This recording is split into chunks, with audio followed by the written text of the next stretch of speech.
Good afternoon, everyone. Good afternoon. Let's get started.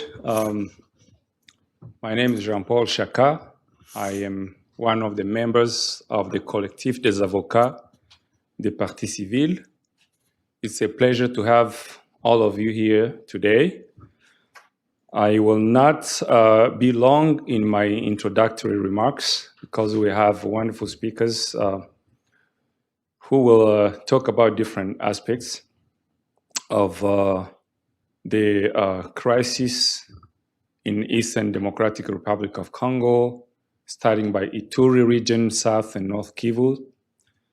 As I said, I am here on behalf of the Collectif des Avocats des Partis Civils, a team of lawyers who are mandated by victims groups in South Kivu, the Banyamulenge, in North Kivu, the Tutsis, and the Hema in Ruchuru, in Ituri. We will speak on their behalf, and we're talking, relaying their message, amplifying the message of horrors they have been living through for quite a number of years now. My colleague of the collective is going to talk more about that. Mine is just to thank you for your presence here in this room. We are live in New York City. I also thank so many other people who are following this online via different platforms. It is an honor for our clients, the victims of the categories that I mentioned, to have you join them in raising their voice and telling the stories and calling upon the international community, as well as the brotherhood of fellow Congolese, to understand what's going on and imploring the government of the DRC to enforce the law and provide for peace for everyone in the country. So thank you for coming. Just a few housekeeping items, I should say. We have restrooms. You go outside the building, they will show you where they are. We will have a lunch. I believe it's ready by now. We should feel free to grab your lunchbox and enjoy. Also, I will, as I said, we have people following us on Zoom, on different platforms. After our presenters, we are going to allow a moment of questions and answers. So without further ado, I am going to introduce our speakers today. And I will try to introduce all of them at once, then sit, so I don't take more time. That way we can move to the most important thing. Just bear with me.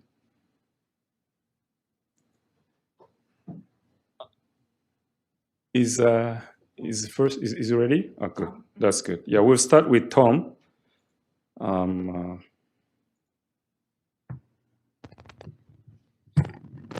Tom is a researcher at Genocide Watch.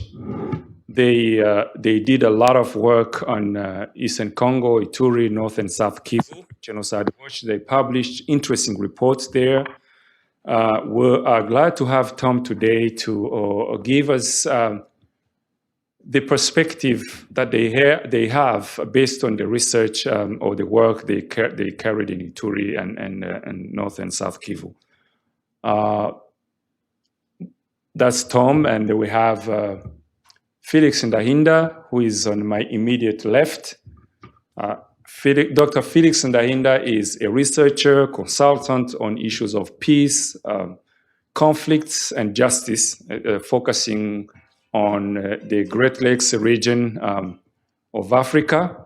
He has done tremendous writing about the crisis going on today. He has published a number of articles on the different issues to do with justice and the conflict in general. He has taught different universities, and he regularly appears in different media organizations, giving his insight on the crisis in the DRC in particular, but in the region as well. Next to Felix, we have Dr. Boyana Koulibaly. She manages a African. She has a PhD in African Studies. She manages African Language Studies at Harvard University. She has her research focused on mass atrocity prevention and also interested in African language and the language of violence as well. She does a lot of research on that area as well. And finally, we have Bernard Menga. Bernard Menga is a practicing lawyer for many years, more than 30 years. He has been in practice, primarily in Belgium, but also around the world. He has had a number of cases with clients in DRC, in the region in general, and he is a member of Brussels Bar Association. Those are our speakers today, and I would yield the floor to our first speaker. Tom, can you hear me? Yes, of course. Can you hear me okay? Yes, we do. It's all yours now. And thank you for being there. Yeah, no problem. So earlier I was having a bit of a problem with my camera, so if it gets glitchy, I'll have to turn it off. But for now, I'll share the screen anyway so that you can see the presentation.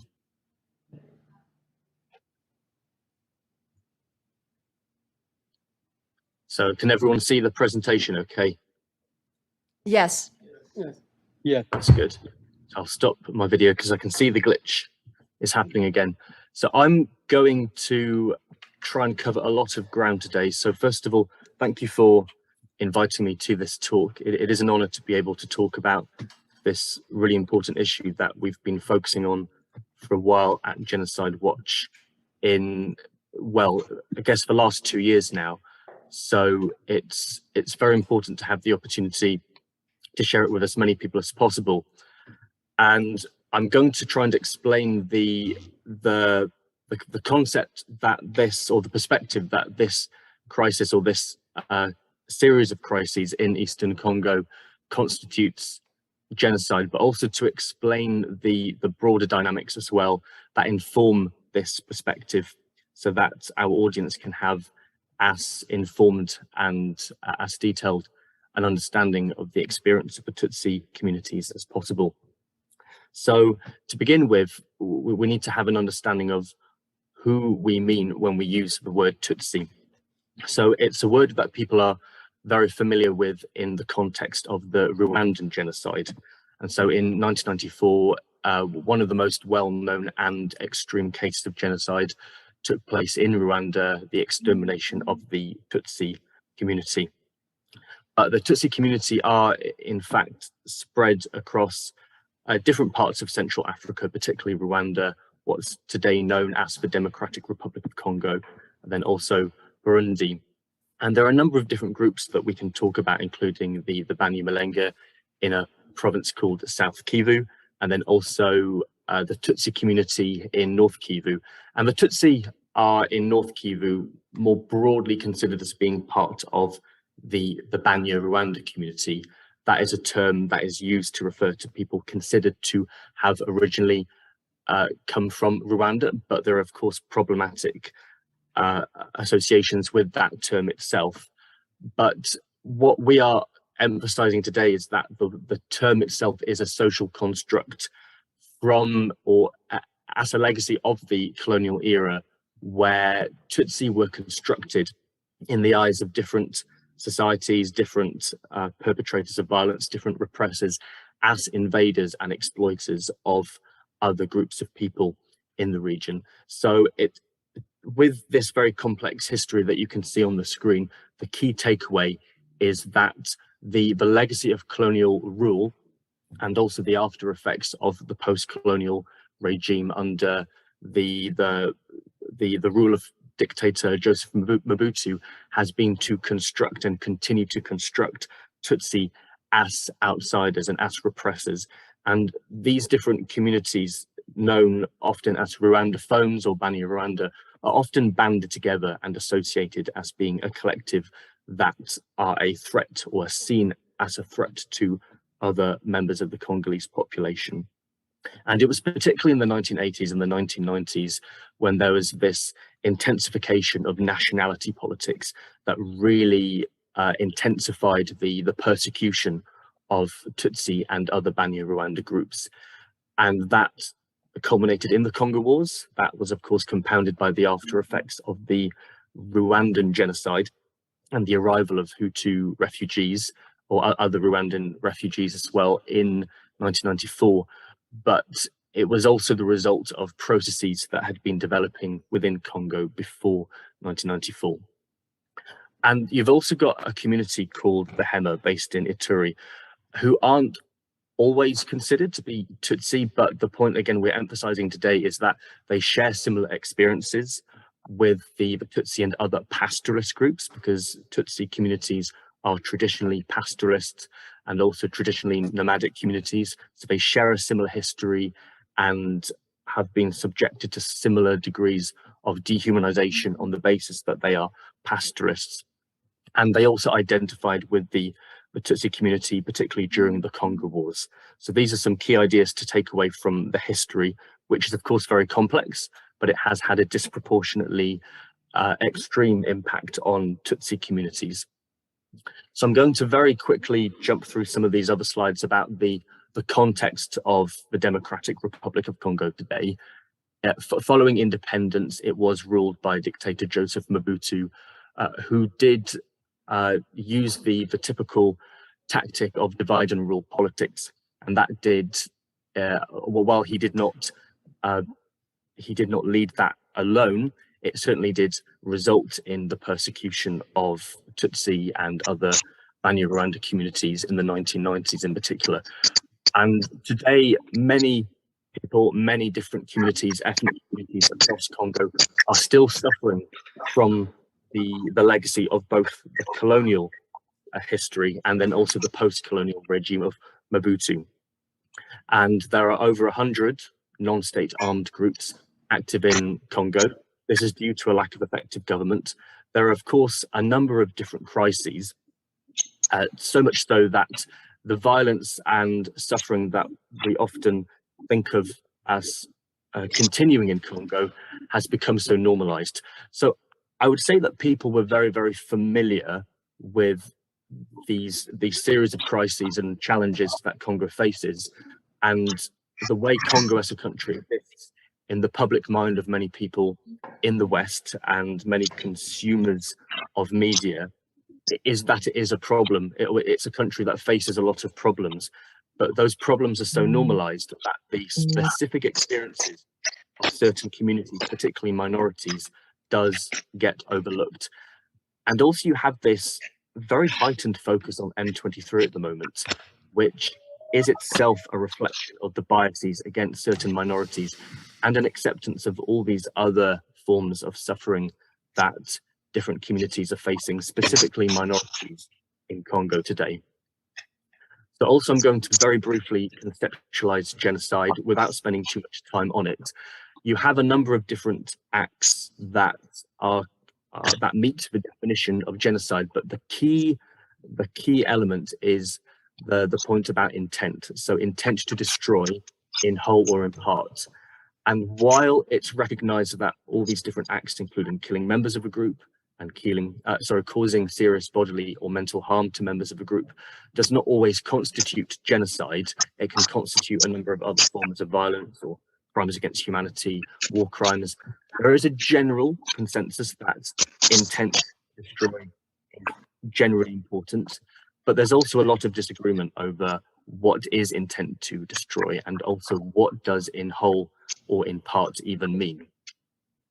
And so with our 10 stages of genocide model that we use at Genocide Watch, you have these different processes which help us explain what it is about the experience of the Banyarwanda and Tutsi in Congo that helps us explain that their current experience is genocide.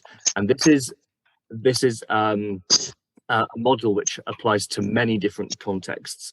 So we use this model to both predict or recognize genocide, but also to recognize past genocide.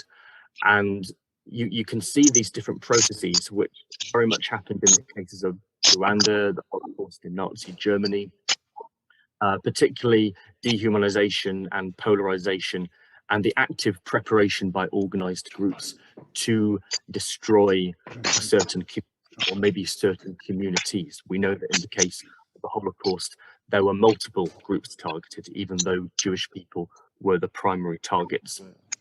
In the case of the genocide of the Tutsi in Rwanda, they were targeted with all these different stages, the persecution of the group, but that was preceded by the dehumanization of the group, discrimination against Tutsi, attribution of symbols, including Tom? in the form of national IDs, in Tom? order to categorize them as Tom? an inferior, unwanted community.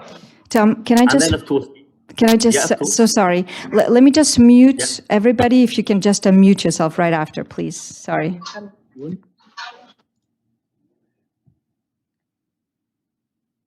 No problem. Oh, Okay. Actually, you're good. yeah, You can thank you. continue. Yeah. Yes, yeah, no problem.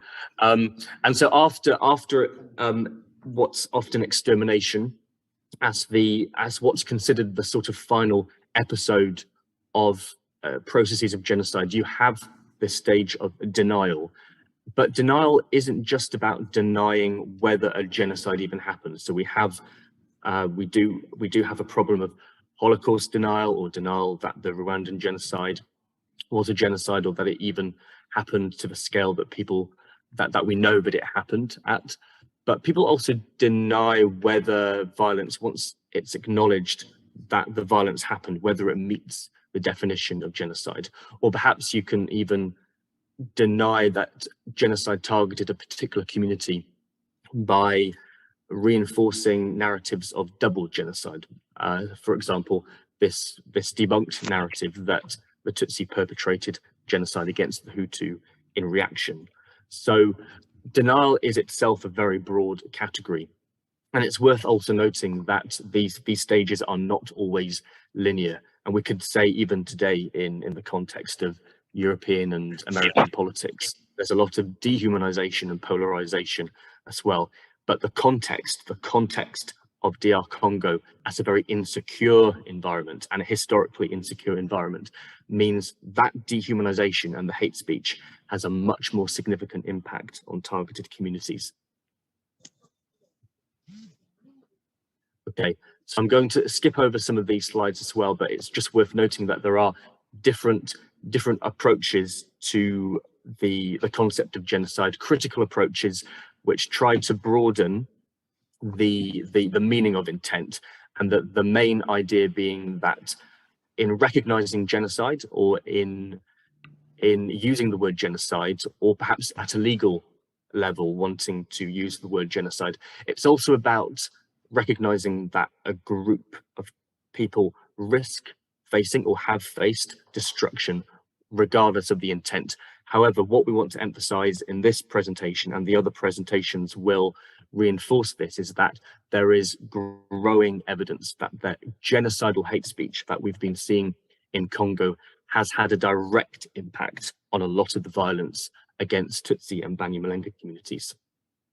And so the Tutsi communities, particularly Tutsi in North Kivu and the Banyamulenge, have faced historical experiences of persecution and discrimination. So the Banyamulenge were deprived of their chiefdoms. So that is basically, in the context of Congo, their local political authority under the colonial regime. In the case of Rwanda, it was a different experience, but broadly speaking, they faced processes of discrimination that have now been seen to prove that they do not belong in Congo. So the fact that they did not have political authority under the colonial regime has been seen today as evidence that they have never belonged in the region as well. But they also had their citizenship revoked along with other Tutsi Rwandophones in general in 1981. And so that was an example of when all different Banya-Rwanda and Rwandophone Tutsi Hutu communities were seen as one collective, despite the very specific and varied histories in the region. And they were all seen as Rwandan immigrants. And by the 1990s, Banyamulenge were being ordered to leave by parliament. They were all being ordered to leave by the Congolese parliament. And they faced massacres and expulsions. And this culminated in the Congo Wars. Although the 2004 citizenship law after the wars ended in 2003, they did on paper grant Banyamulenge and Tutsi with citizenship. Their citizenship is still widely rejected in practice. People still cite false references to history to argue that they do not belong in the Democratic Republic of Congo today. But another key idea, which I'll also be very brief covering, is this theory called the Hamitic hypothesis, which claimed, if I go back a slide, which claimed that the Tutsi and the Banyamulenge communities were in fact this Nilotic, racially superior, white or light-skinned people from outside Africa, from the Horn of Africa, or this lost white tribe of Ham. This was a theory of the colonial era, which, although it's been completely debunked, it still informs ideas about where the Tutsi and the Banyamulenge in Congo come from today. And it has informed this narrative that they are not indigenous, but they are in fact invaders. And while in the context of Rwanda, the Tutsi were given a higher social status. In the context of Congo, they were deprived of their chieftaincies, their chiefdoms, as we discussed. But this narrative that they were this narrative that they were invaders or exploiters still took effect despite the discrimination that they faced. So the experiences were very varied between the different parts of Central Africa, but the overall impact on portraying Tutsi and Banyamulenge as outsiders remained very significant. And then we briefly touched upon the different experiences of genocidal violence that took place in the past. It's worth noticing, or at least noting, while I don't have time to go into all these details, that they have faced violence which was accompanied by incitement to their extermination in the past, at the beginning of the Congo Wars, so the first Congo Wars and the second Congo Wars. And so the recent experience of genocidal violence is not a new one, but it's a continuous process where, as communities, they have never really lived in complete security in Congo. And so the current situation of the Banyamulenge has been escalating since around 2016, 2017. And some of the groups that, the non-state armed groups that operate in Eastern Congo, they're called my militias. They're self-styled indigenous communities that see the Banyamulenge as outsiders, as invaders, and they have targeted Banyamulenge, removing them from their villages, destroying villages, killing people, looting their cattle as pastoralists. So a community is reliant on cows and cattle. That is itself a very destructive act of violence. And displaced Banyamulenge have been besieged in this area called Minembwe, and even there, under the protection of MONUSCO, the UN peacekeeping force, have continued to be attacked from multiple directions and have not really been able to find security under MONUSCO's protection. And this crisis is framed as intercommunal conflict, mainly because of the responses of two notable Banyamulenge armed groups. But this is a very problematic narrative because it completely overlooks all the different historical processes and the disproportionate, asymmetric and targeted violence that we are focusing on in this presentation. That is informing this conclusion that the Banyumalenga face genocide.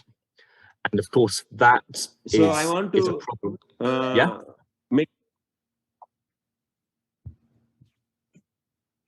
Yeah. Go ahead, Tom. Did someone? Oh, okay, yeah. So that is of course a problem in a lot of cases of genocide. You often get arguments which cite violence from members representing the targeted group as a way of downplaying the specific victimhood of the target group, and that is definitely the case in the case of the Banyumalenga today. The case of the Hema in Ituri has been very similar. It's been a case of systematic targeted violence. The UN. Please mute your screen, Tom. Oh, sorry. Go ahead, Tom. Are you able to hear me? Okay. Yes, please. Yes, Tom, continue. Oh, yes, sorry. Okay. Yes. So the case of in Ituri province, the Hema have been targeted. What the UN has even said may constitute genocide. They've been very reluctant to draw that conclusion, but it's been very clear that it's been driven by hate speech and this perception that the Hema are a threat to particularly a community called the Lendu as well, and militias under the name of Codeco have been targeting them systematically as well. And then the situation of Tutsi and Banyarwanda or other Rwandophones more broadly in North Kivu has been one of just continued insecurity and victimization over the years. Tutsi have participated in rebellions such as CNDP in the 2000s, M23 in the early 2010s, and again the resurgence of M23 has involved a lot of anti-Tutsi hate speech as well. Tutsi have joined insurgencies because of their insecurity, because of their marginalization and persecution.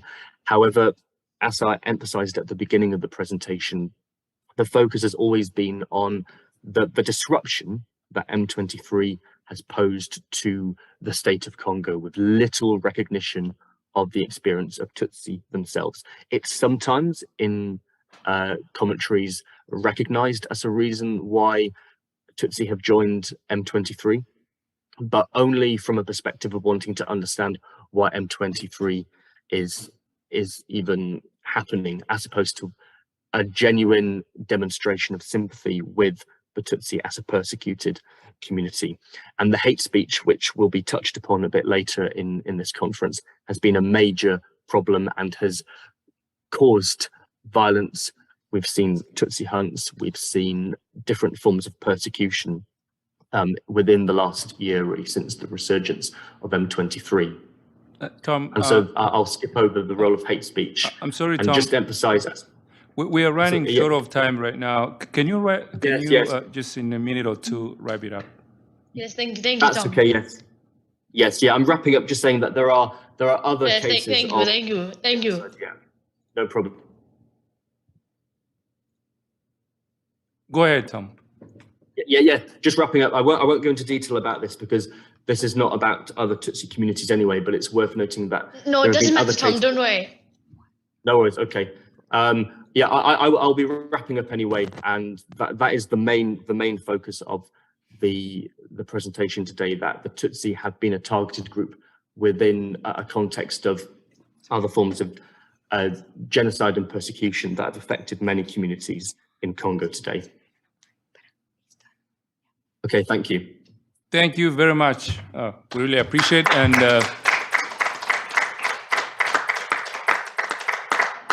Sorry for some technical issues and interruptions. So I will just suggest for everybody on Zoom. Hold on, let me just mute everyone here. Bless you. So I will just suggest for everybody on Zoom to connect to the live stream link that I will share in the chat, and we will end the meeting, the Zoom meeting. And we can transition to the next speaker. Yes, let's have our next speaker. I already introduced him. There is no need to take more time. Felix, the floor is yours. And feel free to do it standing or sitting. It's up to you. Thank you. Yes, just a second, sorry.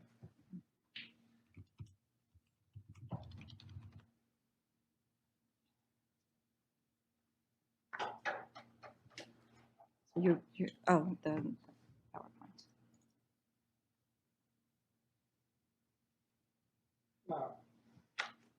Good afternoon, everyone. Good afternoon. Thank you very much for your attention, those in the room, but also those following online. I'll not present myself, I've been presented already, but the focus of my talk today would be around hate speech. So the conflicts in the region are very complex, whether you're talking about the Congo in general, the nature of the crisis. There's a lot of terms of books that are written on that, exploring what goes on with the Congo. There are many explanations that are given in order to capture that, what causes conflict, what makes the cycle of conflict never end. And there are many different ways to come to terms with that. So I will not be, and there are historical factors, economic factors, social factors, demographic factors, that matters, including sometimes, of course, geological factors and the rest, impact of globalization, not much climate change, but possibly might be something that in the picture as well.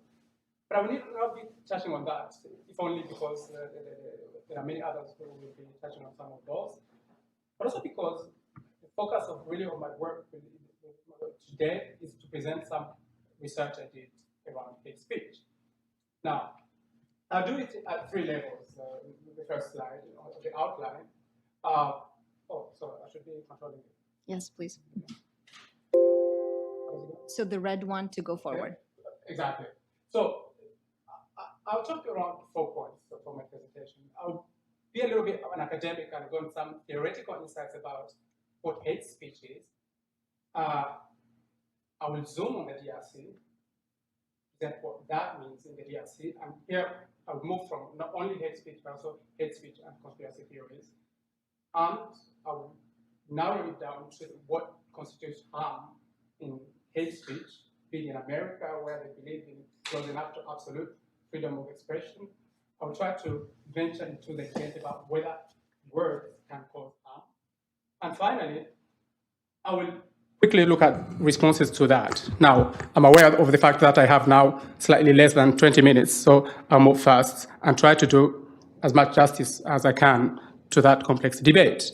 Now, the first point, as I said, is around the theoretical insights in hate speech. Hate speech is a word you hear quite a lot today, not only around the Great Lakes region, but also in many other places, including in this land in which we are today, especially when I look at things around the culture wars that you have and the demonization of the other. So hate speech is not a new phenomenon. It has been there for a while. People who study anti-Semitism, for example, are very much aware of how this has been going on for quite a lot of generations. But a lot of literature now has explored how the emergence of social media has intensified this existing phenomenon to another quite higher level. So social media is a new tool that has made quite some negative. Besides all of the good things we do with our smartphones, social media has quite very much contributed to the amplification of hate speech with quite a lot of consequences. So, and in a paper we wrote, published in mid-2022, just a few weeks before the emergence of violent conflict around Goma, so it was a little bit before that, we ventured into the literature around hate speech and found out that it was collaborating in this case, as it is in other literature, studying other contexts, that hate speech does facilitate the emergence of transboundary networks, people seeking out like-minded individuals, seeking up the in-group, which help define the out-group. And within those networks, then, what they do is that they do create, refine, disseminate, hateful speeches, targeting specific either individuals or communities. And this is made, or conspiracy theories in the case of the DRC. And this is made possible because precisely social media have different properties that ordinary traditional media didn't have. They are more easily accessible and affordable. They are ubiquitous, of course. They are all over the place, everywhere, including even in our remote places where many of us in this room probably come from, North Kivu, South Kivu, or Ituri. And they allow for anonymity. Some people can do nasty things or say nasty things they couldn't say yesterday because they are able to hide behind some shades, some fake names, some troll names. Now, in the case of Congo, but also in some other places, once you have those online transboundary communities created, they tend to create or to generate scripted narratives, especially like in the case of Congo, as we'll see, which propose simplified explanations about dynamics of violence, about conflict, but also, most importantly, identifying culprits. Then in North Kivu, it will be Banyarwanda in general, Tutsi, and it would be the Hema in the Ituri province. Now, what social media did in Congo, as in many other places, the studies show, is that in the past, most of the time you have had hate speech. Hate speech in Congo has a long history. From the 60s already, at least, we have empirical evidence showing that there are instances of hate speech. But what social media did was to amplify that, to strengthen those political network, to embolden actors to be venturing into more that, but also then to impact the dynamics of conflict. People can live stream conflict happening, as we saw many images from around Goma, but also South Kivu many times, but also Ituri. So in that sense, hate speech through social media has been very much normalized and amplified. And if you look then at more specifically at the Congolese landscape, and I'm coming to the second point, what triggered me to venture into studying, normally I have been doing things around conflict, peace, and justice and security, not necessarily hate speech, not necessarily study of social media. But what triggered me to do that is that particular caption of a tweet. That is, if you look at encircled date, those who can still have good eyes, it was a tweet from the United Nations, the organization not far from where we are now, which in 2019 did tweet about a return of hateful violence within the context of the DRC, especially the South Kivu province, hate speech targeting the Banyamulenge community. And here the UN special envoy was condemning that and asking for action, but also, I remember correctly, promising justice, something that would be interesting, or at least threatening actors involved of justice, being able to be brought before justice. So that was already a dynamic that was going on. This tweet was not when it was only first time happening, but at least this was one of the instances of global acknowledgement that that was a dynamic that was happening in the Kivus. Now, but as I said, and as Tom probably said it before me, and probably even some other speakers will go, this has a long history in Eastern DRC. In that, especially hateful narrative, and even more so conspiracy theories that you have in the DRC around balkanization, about infiltrators and so on, I'll come back to that later. Many of those really do have their roots in quite a long history, as I said, in the 60s, but also most importantly into identity politics that find their roots in colonial historiography. Now, if I had from Jean-Paul more than 20 minutes, I would spend probably in each of bullet points, probably I can easily spend 20 minutes explaining what I mean by racialization of identities under colonial rule and what impact it has today on hate speech. I can spend quite a lot of time talking about the governance institutions that were created under Belgian rule in the Great Lakes region, both in Rwanda, Burundi, and the DRC, and what that meant in terms of recognition of identity, of territorialized identity, but also recognition also meant legitimization of certain given claims over others, how all of this was done in many ways arbitrarily, but also how and there is a lot of academic literature on that, how boundaries of identities were shaped through this colonial encounter. So boundaries basically in the sense that the colonial kind of countries found realities on the ground. Those realities didn't match their perceptions of the peoples encountered. And once they did so, they shaped those realities to meet their own image and what they wanted them to be. So what impact that had in terms of what became ethnicity, I hear a lot of narratives in the Great Lakes about essentialized identities. The Hema are like this, the Tutsis are like this, and so on. And many are not even aware of how much of what they are saying is part of the creation of the colonial myth around those identities. And I could spend quite a lot of time around what that meant then for citizenship after independence and narratives you have around authentic belonging, the work of Stephen Jackson, among many others. Any of this has pretty much still quite a lot of incidence, what we have in the center, on today's conflict and violence in Eastern DRC, but also in the DRC in general. But I just said that I spent a few minutes saying that I would not be talking about that. What I will be talking about mostly then, really continuing on hate speech and conspiracy theories, is a paper we conducted. So many of you, especially from Eastern Congo, probably who are on WhatsApp and many other social media, on a daily basis, probably you receive quite tons of videos, audios, and so on with the hate speech content, whether you are from Ituri, South Kivu, or North Kivu. And so we collected quite a number of those videos. At the time, much of the study was South Kivu focused, but increasingly some of the other later publications I had encompassed also North Kivu and somehow marginally Ituri.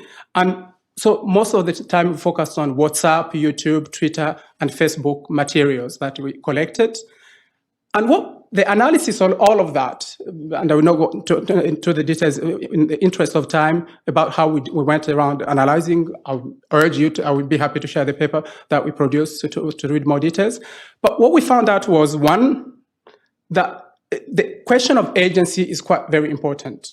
So the creation of the transboundary hate communities through social media creates quite a number of narratives carried by different actors.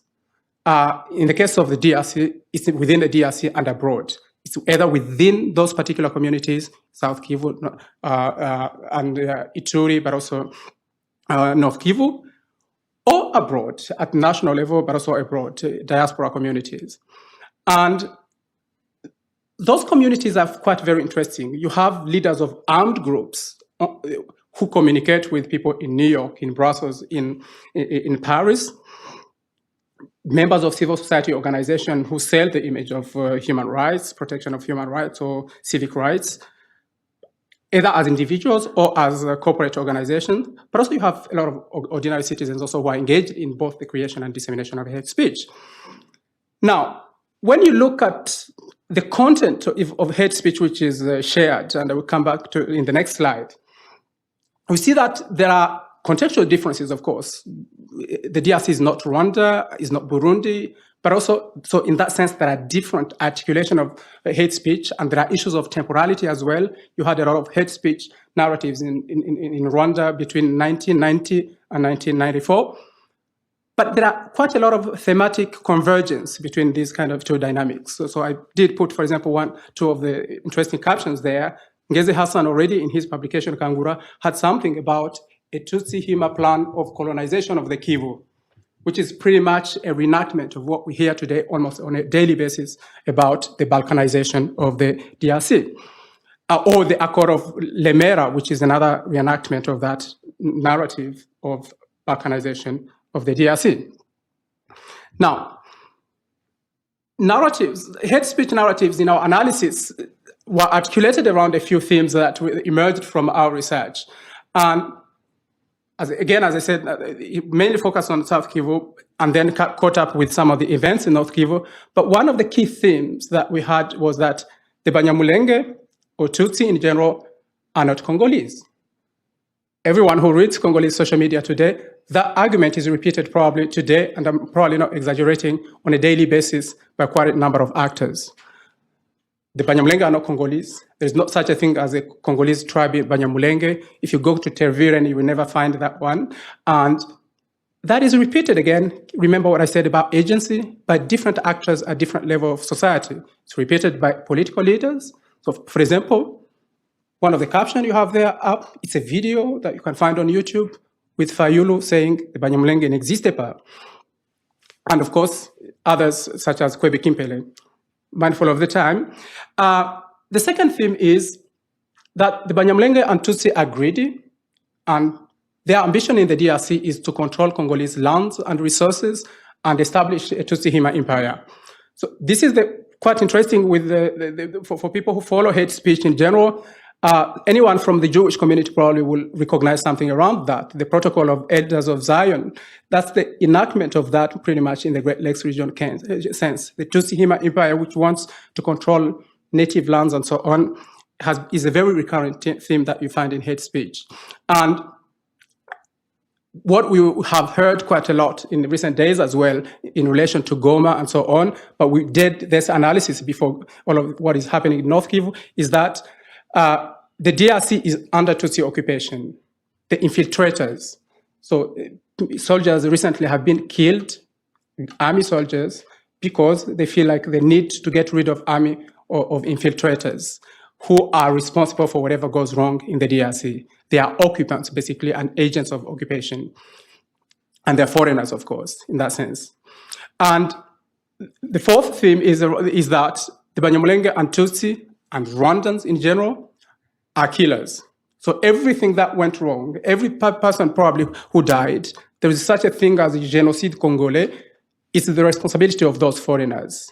I think we had even some tweets around, ce sont les mêmes qui tuent, and those are the words that basically always attribute responsibility, and those are narratives which are widely shared. And finally, one key theme that we found was that the Banyamulenge, Tutsi, and Rwandans are manipulative and deceitful, to the extent that many tropes that, again, we recognize in the Rwanda context, you find them, again, in the Congolese context. Many of you have seen these words. So extensive use of familiar dehumanizing tropes on social media on a daily basis. They are snakes, vipers, cockroaches, vermin, chameleons, but also they are invaders, greedy killers, bloodthirsty criminals, deceptive manipulators, usurpers, hegemonists or expansionists. Those are the words you will recognize, again, on many Twitter spaces, those who participate in those, among many others. Now, looking at the time again, what does that mean? What does all of that, what does it mean to call someone all of this? And that's why we talk about the harm in hate speech. Now, academics still, contrary to what many people would believe, still disagree a lot on whether hate speech can cause harm. And probably if those academics are from the US, they will even more disagree that it does cause harm with the freedom of expression that people do kind of use. By the way, this was from Goma recently. And be aware of the snake. Now, there are indeed quite serious challenges in proving, let's say, the impact of a word on acts. There are reports which say words kill, but those are not literal. But of course, the challenge is to prove how what is said here causes someone to die in North Kivu and so on. But increasingly, there is evidence that that does happen. So, because there are different, in order to understand that, you need to understand that different kind of levels of harm, and I'm going towards the end. So, some conspiracy narratives can be only that, conspiracy narratives. You have them a lot here, and sometimes they may be less harmful or more harmful than others. The same with dehumanizing tropes. But also increasingly what we have in recent, especially months and days and years in the DRC is more direct, insightful messages. Go and kill X people. Go and find those people who are ABC places, the Munyere kind of videos that we saw in Kinshasa, and go and kill them.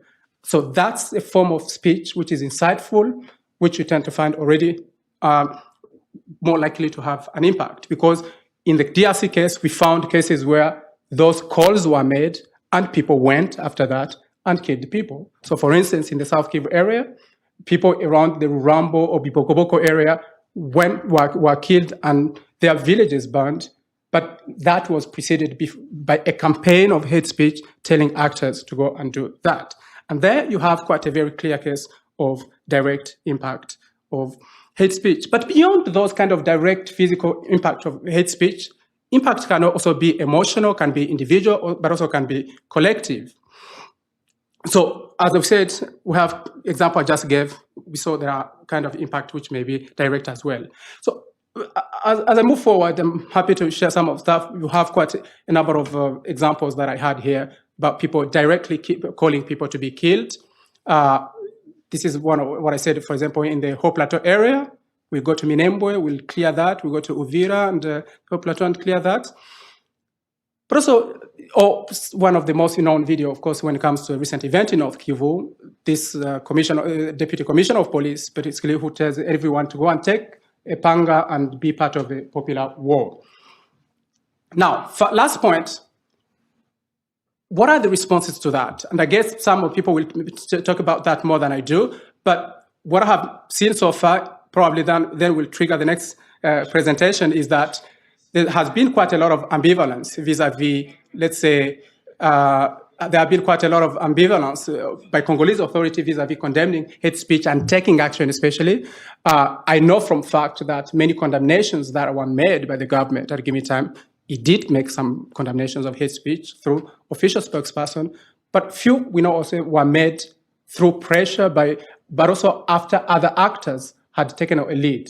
But we know that the first responsibility should be for the state, for the authorities, when there is such a phenomenon, to put an end to it, or at least to institute proceedings, something we'll hear about more. But also, we have had muted condemnation from other actors also, including the region. There is a lot of politics involved.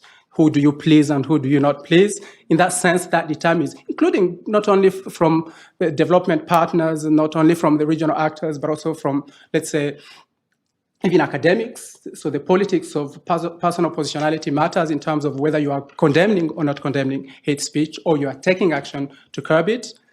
But most importantly, and most worryingly for me at least, is that the fact that so far beyond condemnation, there's almost a quasi-absence of peace building and peace education strategies to come out of that spiral, whether in Congo, whether something targeting the whole region. And the absence of that is very instrumental. And hate speech, of course, moderation. But what is very important then, being in the US, and that's my last point, I see you, Jean-Paul, being here in the US, what is very important point to make also is that we know that the challenge of regulating social media and hate speech that is distributed on social media is a global one. In that sense, you face it in Bosnia, in India, and so on. But some countries have managed to put pressure on social media service providers to take action in at least limiting or curbing. And some, I know, for example, there are some actions that are done here in the US. But you have no equivalent at all when it comes to hate speech on Congolese social media. Some have to do with no investment in the linguistic skills that allow you to actually identify hate speech, but also some have to do with the lack of investment simply in that. So YouTube, Twitter, Facebook, and WhatsApp need to be even more proactively engaged and called up for not taking action, but also for not designing, other actors for not designing peace-building strategies to curb hate speech and conspiracy violence in the Congo case. Thank you for your attention. Thank you. Thank you very much. I think we're on time. Don't worry much about the time. We're doing very well with time. And I know you have a lot of questions. I have some, from the wonderful presentation we just had. Let's have our next speaker, Bernard Menga. He is going to give us practical experience as one of the lawyers that have been involved in this. So Bernard, the time is yours. You're going to be sitting? Yeah. All right. So the only thing is the camera is there. So we don't see you on the live stream. You would have to go there. Okay. So, Sorry to bother you, but yeah, no problem.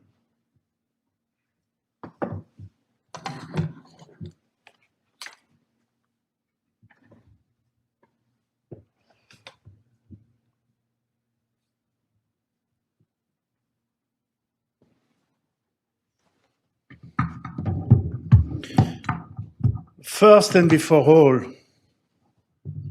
my friends, I come here to speak before you about the victims and the family of the victims. So please take 1 minute to stand up, to keep silent, to remember all those victims in eastern part of Congo.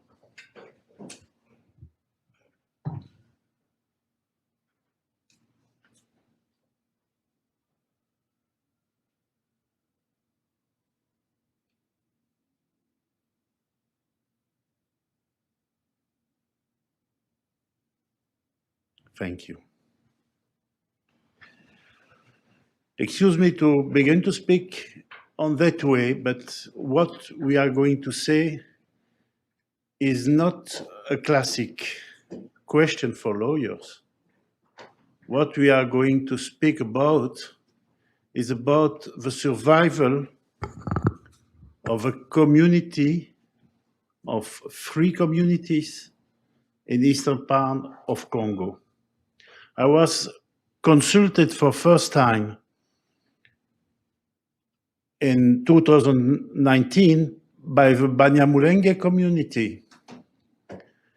Secondly, I was consulted with Jean-Paul and with Amédée in our team by our friends of North Kivu after the events of the month June 2022.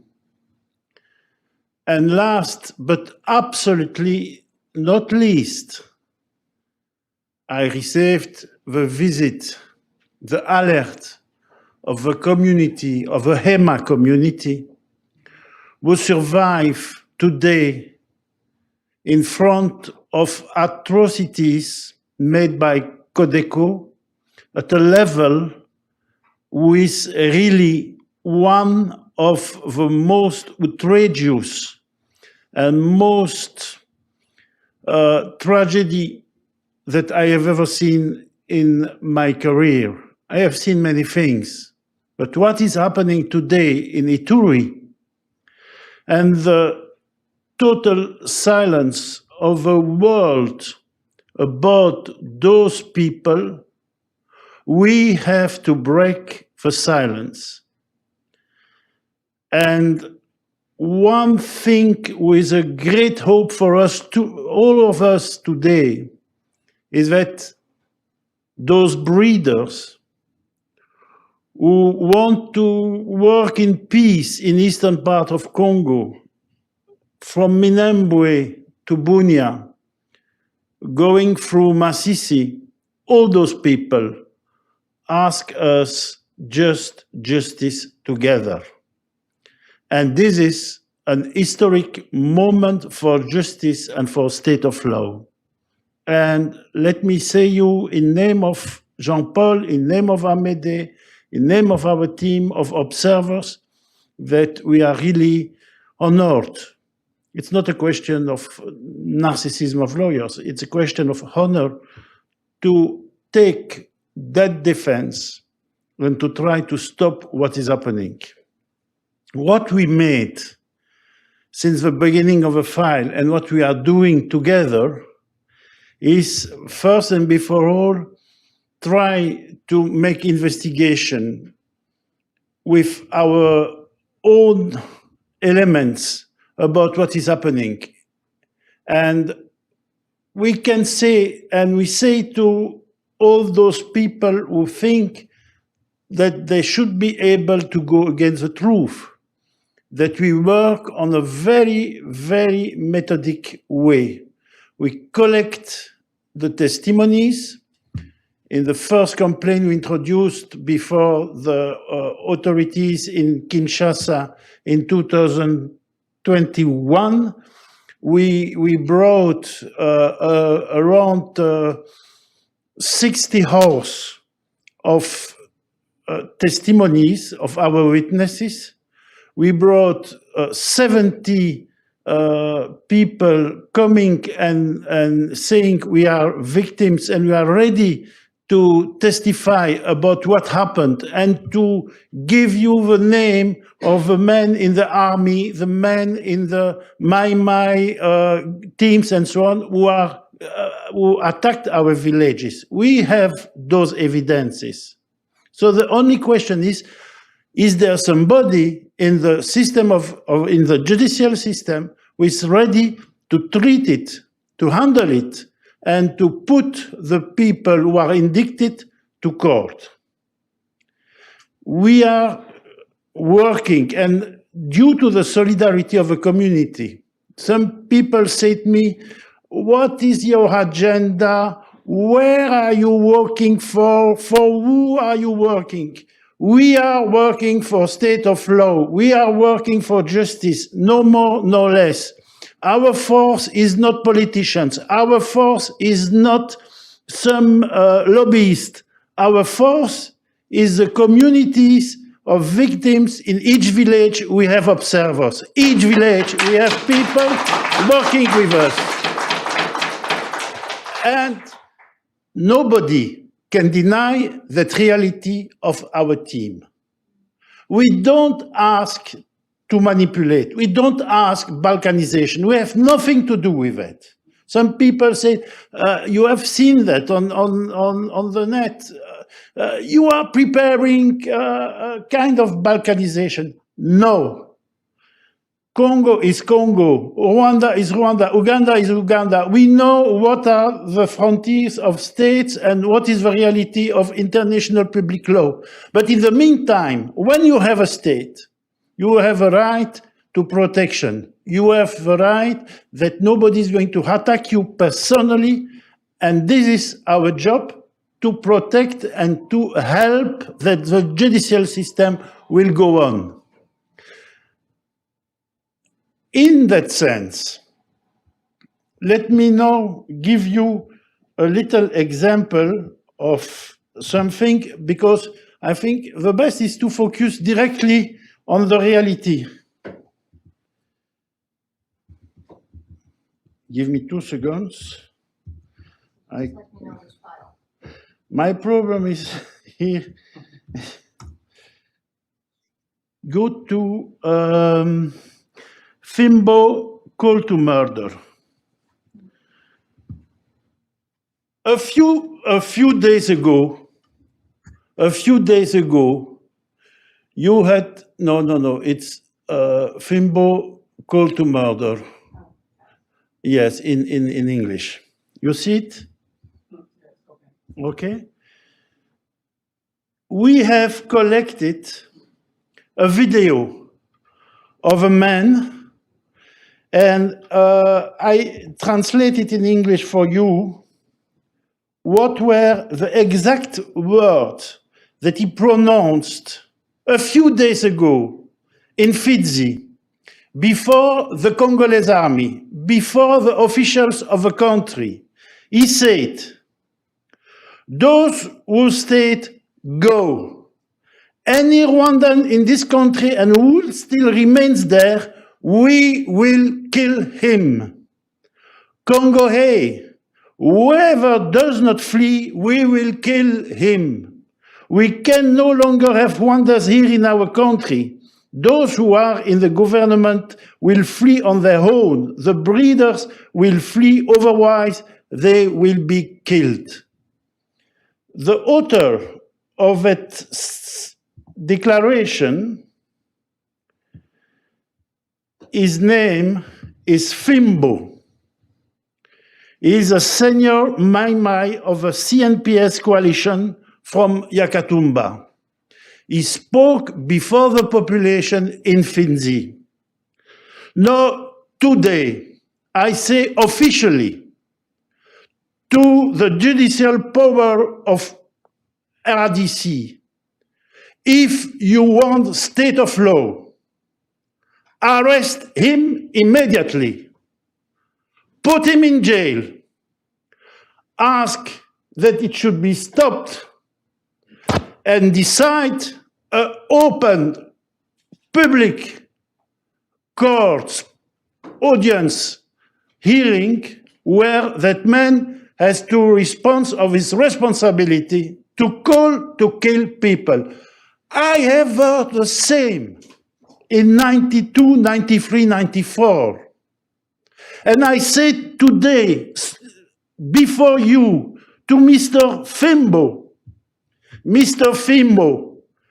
we will sue you till the end of your life. We will never stop. You decide to push population to kill a minority. It's a crime against humanity. It's a push people to commit a genocide. Other people went to Arusha a few years ago. You are going to be accountable for what you made. And we have the responsibility to do that because each human has right to be respected.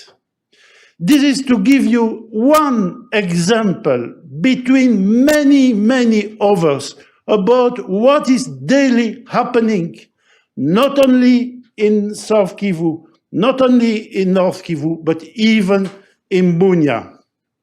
When I see in Ituri, I received a lot of information through the HEMA community. I have not yet treated, and I present all my excuses to the community, but I promise you we will prepare the complaints because I have discovered something very important and everybody has to know it. As long as you speak as an expert, and you know there are so many experts in the world, as long as you speak as an expert, everybody is in the controversial approach. But when you collect testimonies, when you collect evidences, when you put it in court, I have observed that the opinion is changing. I give you an example. We were very surprised, and I was the first one because I have worked since so many years in Kivu, a new Lucha community. And I have heard from the Banyamulenge communities, by the members of the community, that the Lucha had hate speeches, that Lucha was working for Mr. Mukwege, that it was not correct, that they didn't respect what is happening in Minembwe. I said, I want to check the details. I received the elements and I said it to some people of embassies to say, look. Then I received an information, but it's only individuals. But I observed so many individuals involved. And nobody is saying officially, stop, please. Nobody is saying to those members of Lucha having those hate speeches, you have to stop. We disagree, we condemn. No condemnation from the people supporting those people. Even in some circles, people saying, perhaps, is it just a vision of this lawyer? But when we lodged our complaints, and when we said in our complaints, that fact, that lady, that man said that at that moment, and it is a hate speech, and he is responsible with the criminal regulation in Congo, then the climate is going slowly but surely changing. We will continue that daily battle. And I promise in presence of the community of HEMA, we have taken some delay. I present you my excuses because we knew each other not sooner, but we will enter in the battle. Accountability will happen. When I see villages who are fully burnt, when I see the burned bodies of inhabitants after visit of Codeco, when I see that all cars are destroyed, burned, I say it's not acceptable in any state in the world. We have to go ahead. So our work is there. We have no time to lose to do great speeches on the left, on the right. We have time to work all together, collect evidences, collect the documents, present our complaints, lodge them in court with the reaction of the authorities, with the reaction of the international community. And I say to the people of the international community, at a certain moment, you will be, with your consciousness, in the duty to analyze what you made at that moment, what you decided at that moment. And each person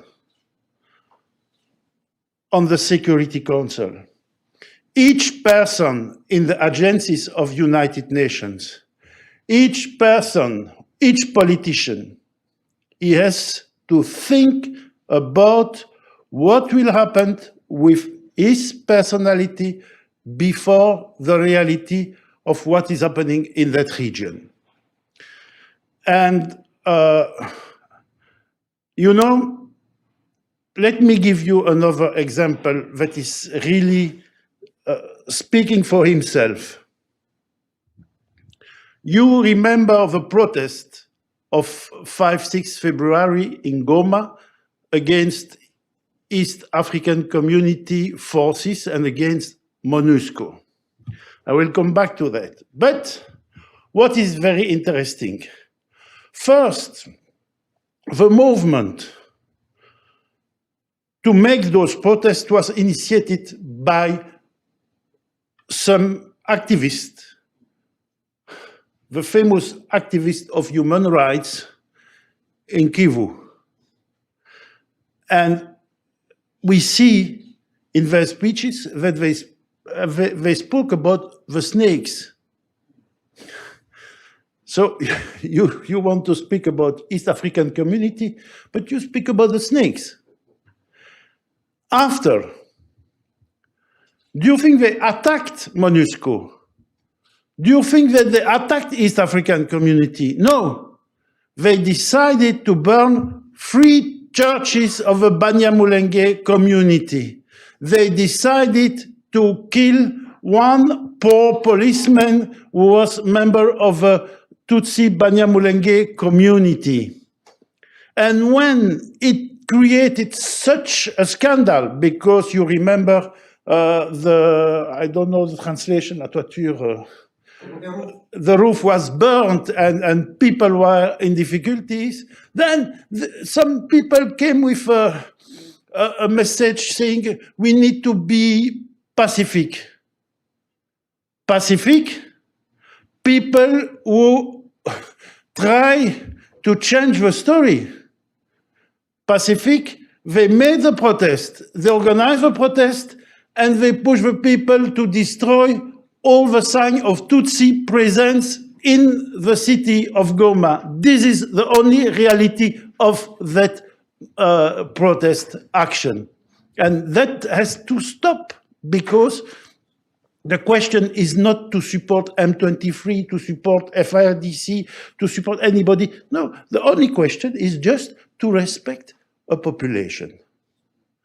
So I will not take much more time because time is running. But I am here not, and this is the final word that I will say you, we are not here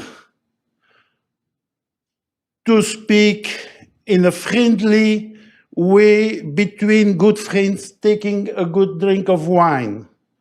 We are here because there are a group of people who are breeders from South Kivu to Ituri who are in danger.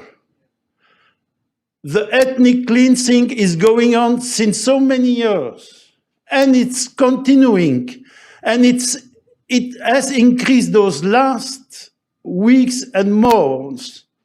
And the most tragedy is happening today in Ituri, but a few months ago it was in Minembwe, and in August it was in Masisi. So I say, please, to everybody who is listening to us, we have engaged the only battle for dignity.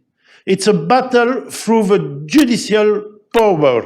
It's a battle with our hands, with our pencils, with the responsibility of all the people who are going to abandon us. And we will go ahead till the end. I promise it to you.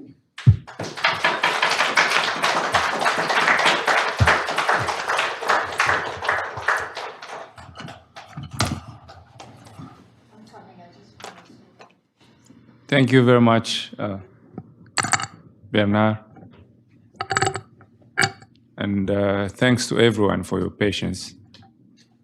I see you're not tired yet, so we are going to listen to our last speaker.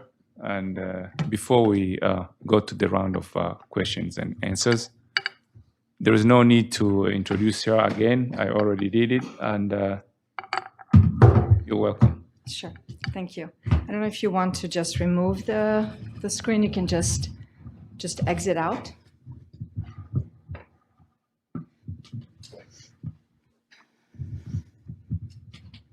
Because I don't have anything to present.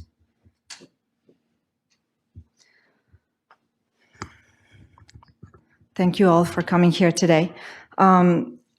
So I will summarize a little bit what we heard today, and just I will be addressing the international community in general so that we can take action. So the panelists have demonstrated that atrocity crimes are being committed against a targeted minority in the DRC. Lawyers and researchers have identified a pattern of persecution of that minority, targeted because of its members' language, physiological characteristics, in conjunction with them being stigmatized as foreigners. These findings on hate speech and hate violence against the identified minority have been equally acknowledged by the UN Office on Genocide Prevention, the UN Group of Experts on DRC, and the UN High Commissioner for Human Rights. These early warning signs by the international community must trigger our urgent global attention.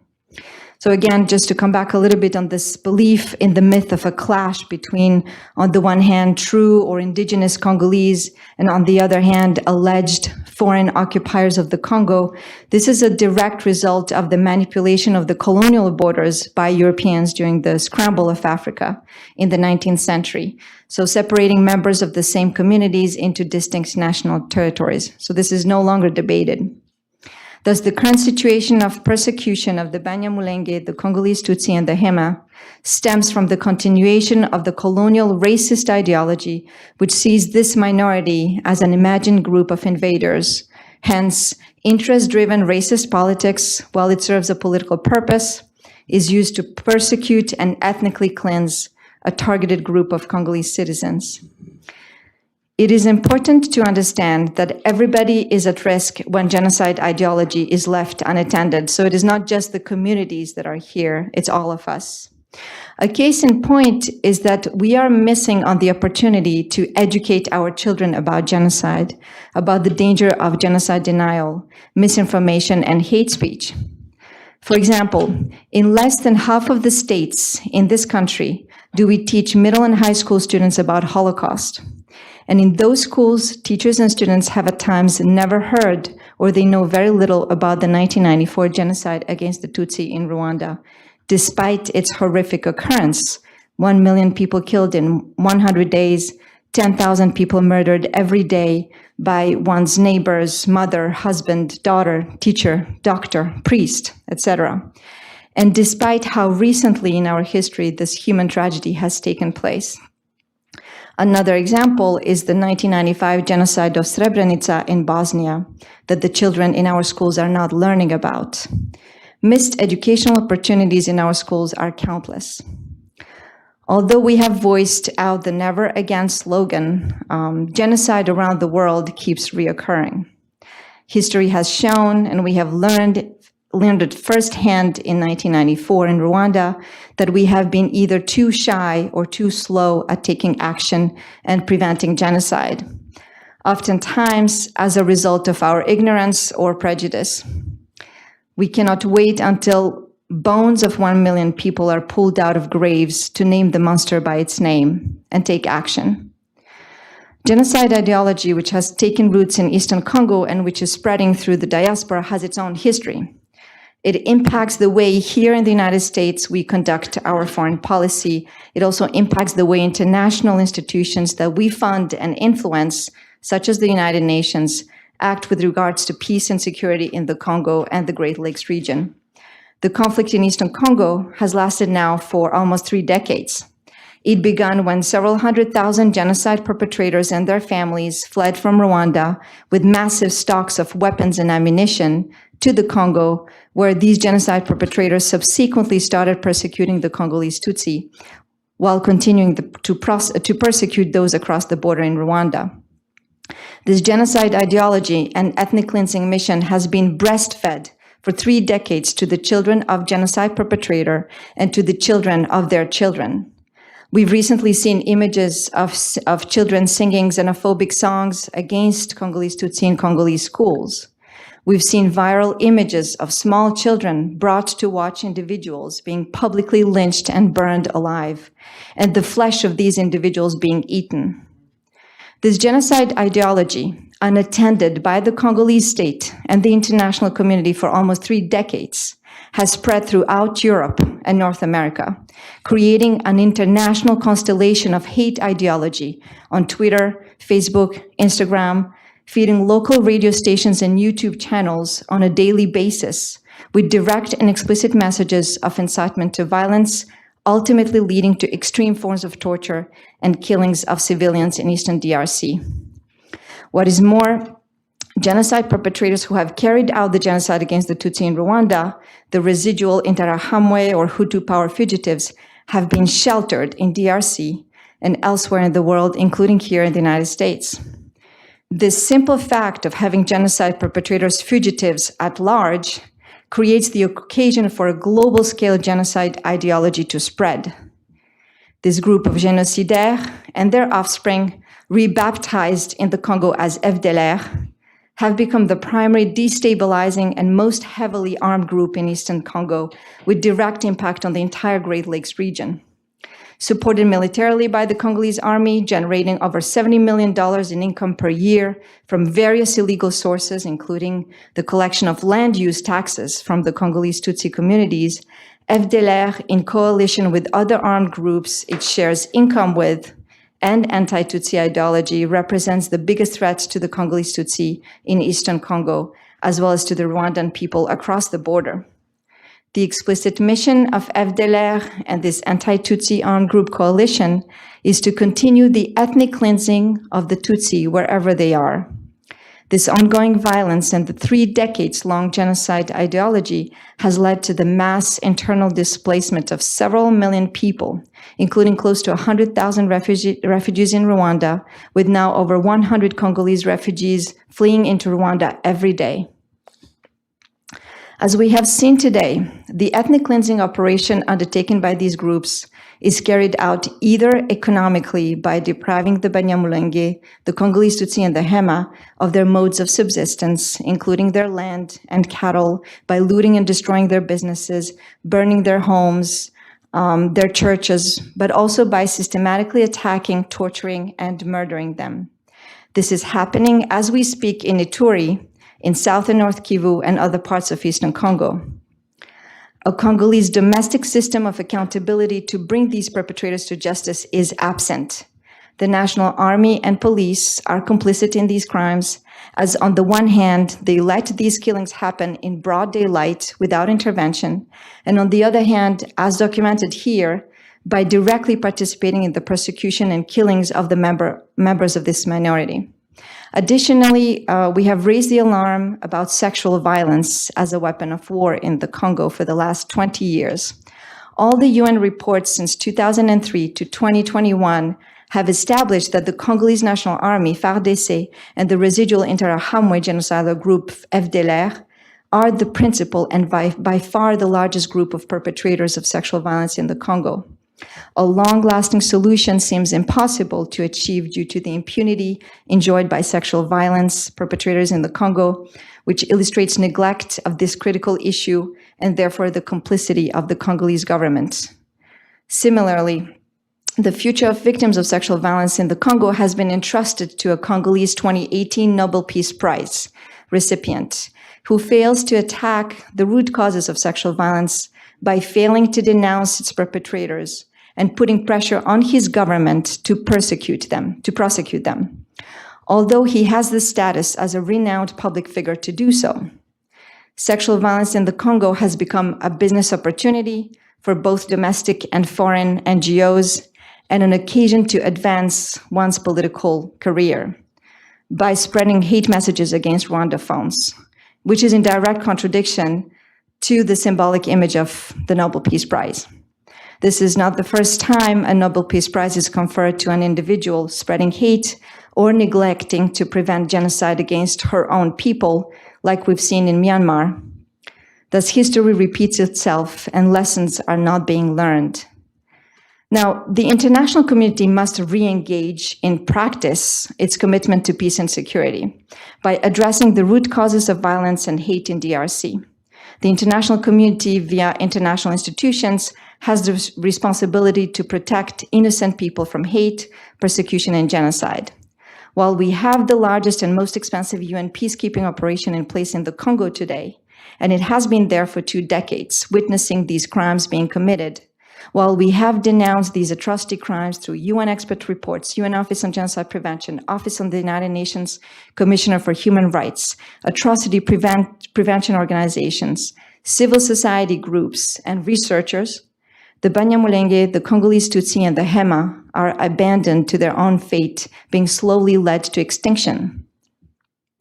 We therefore call on the United Nations to honor their responsibility to protect the targeted communities by initiating appropriate channels of investigation of atrocity crimes being committed in DRC, by creating an international commission of inquiry and appointing a special rapporteur.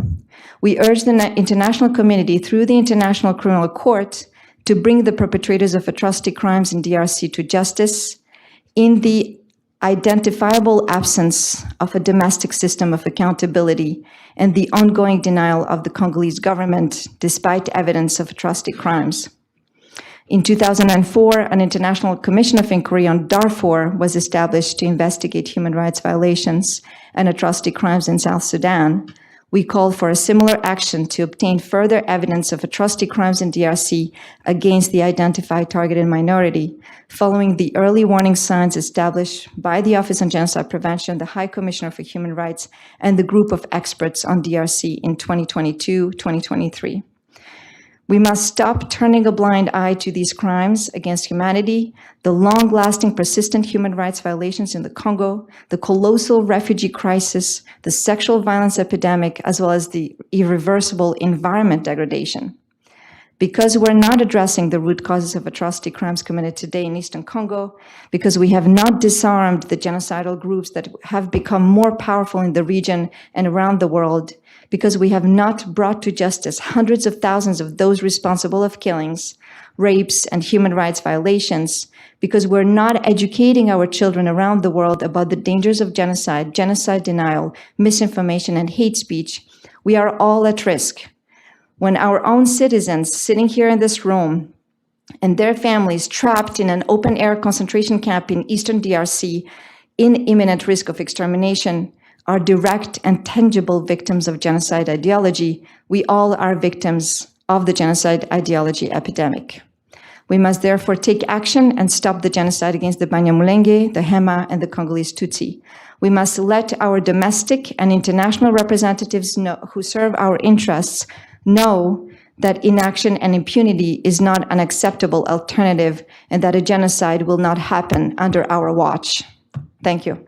Thank you very much. Thank you. Thank you. We will now move forward with questions. I want to make a short comment, and I will let Dr. Ndahinda respond if he feels the need. He talked about something that I want to make a short comment about. There is in academia a discussion whether there is a direct correlation between the speech and the conduct on the ground. And he seems to say that it's still an open debate. Well, I will respond probably from a different perspective. Whether a speech is impacting the conduct on the ground or not, the law is settled, and there is a jurisprudence internationally, as well as in most domestic systems like in the Congo, where a speech in itself is a crime. So a speech doesn't have to have conduct in the eyes of the law in order to be punished. It can be punished when it has the characteristics of being a crime in itself. And when you have to enforce that law, you won't necessarily show that the speech has made consequences in terms of loss of human lives. The speech can be a crime in itself. It can be a crime against humanity as a form of persecution. So I just wanted to make that clear. Some people may say, because we can make a relation between what so-and-so said and what's happening on the ground, then maybe it's not dangerous. It could be a crime. And in most cases, we have speeches in the context of Congo which fall under the law of the Democratic Republic of Congo, criminal law, or the international criminal law. Any comment, Dr. Ndahinda? A quick one. Should I do it here? No. Oh. I mean, you can go there where we're calling the technicians. Okay. To switch the camera. Yeah. I think it's more practical when people come here. No, I'll be brief on this. I agree with you on the side of the legalities of things, in the sense that insightful speech, especially public and direct incitement to violence, in many countries is criminalized. And you have also that criminalized in a number of international legislation, including in the Rome Statute, as some of the constitutive crimes of the genocide or crimes against humanity, for that matter. But that being said, what I said was in a different realm as well. And so that is one reality, criminalization of that particular speech.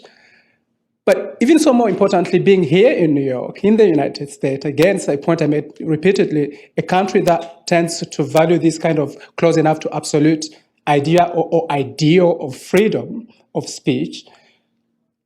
Actually, there might be cases where in many jurisdictions, and you know probably better as an attorney, a practicing attorney here, but even if it's not criminal law, that many people might not be actually prosecutable in this country for that particular utterance until you show an even more stronger kind of a connection. In fact, in many of the studies I conducted, as I said, we have a phenomenon of transboundary networks. So there are people who are involved in hate speech in the Congo and in many diaspora communities. The biggest one we found in our studies were in South Africa, on the African continent. They were in Belgium, in France, and in the United States, but also Canada. So there are people who are in all of those places who have YouTube channels who broadcast that. So how the law deals with that is one thing, but also how you connect what they do to whatever happens on the ground may even give more connection that may trigger the law in a better, more kind of systematic way. Thank you. There's a question on YouTube. Lauren Wolf asked, how is Dr. Mukwege spreading hate? Can you please address that to viewers? All right. Yes, the question is from Lauren from Foreign Policy Magazine.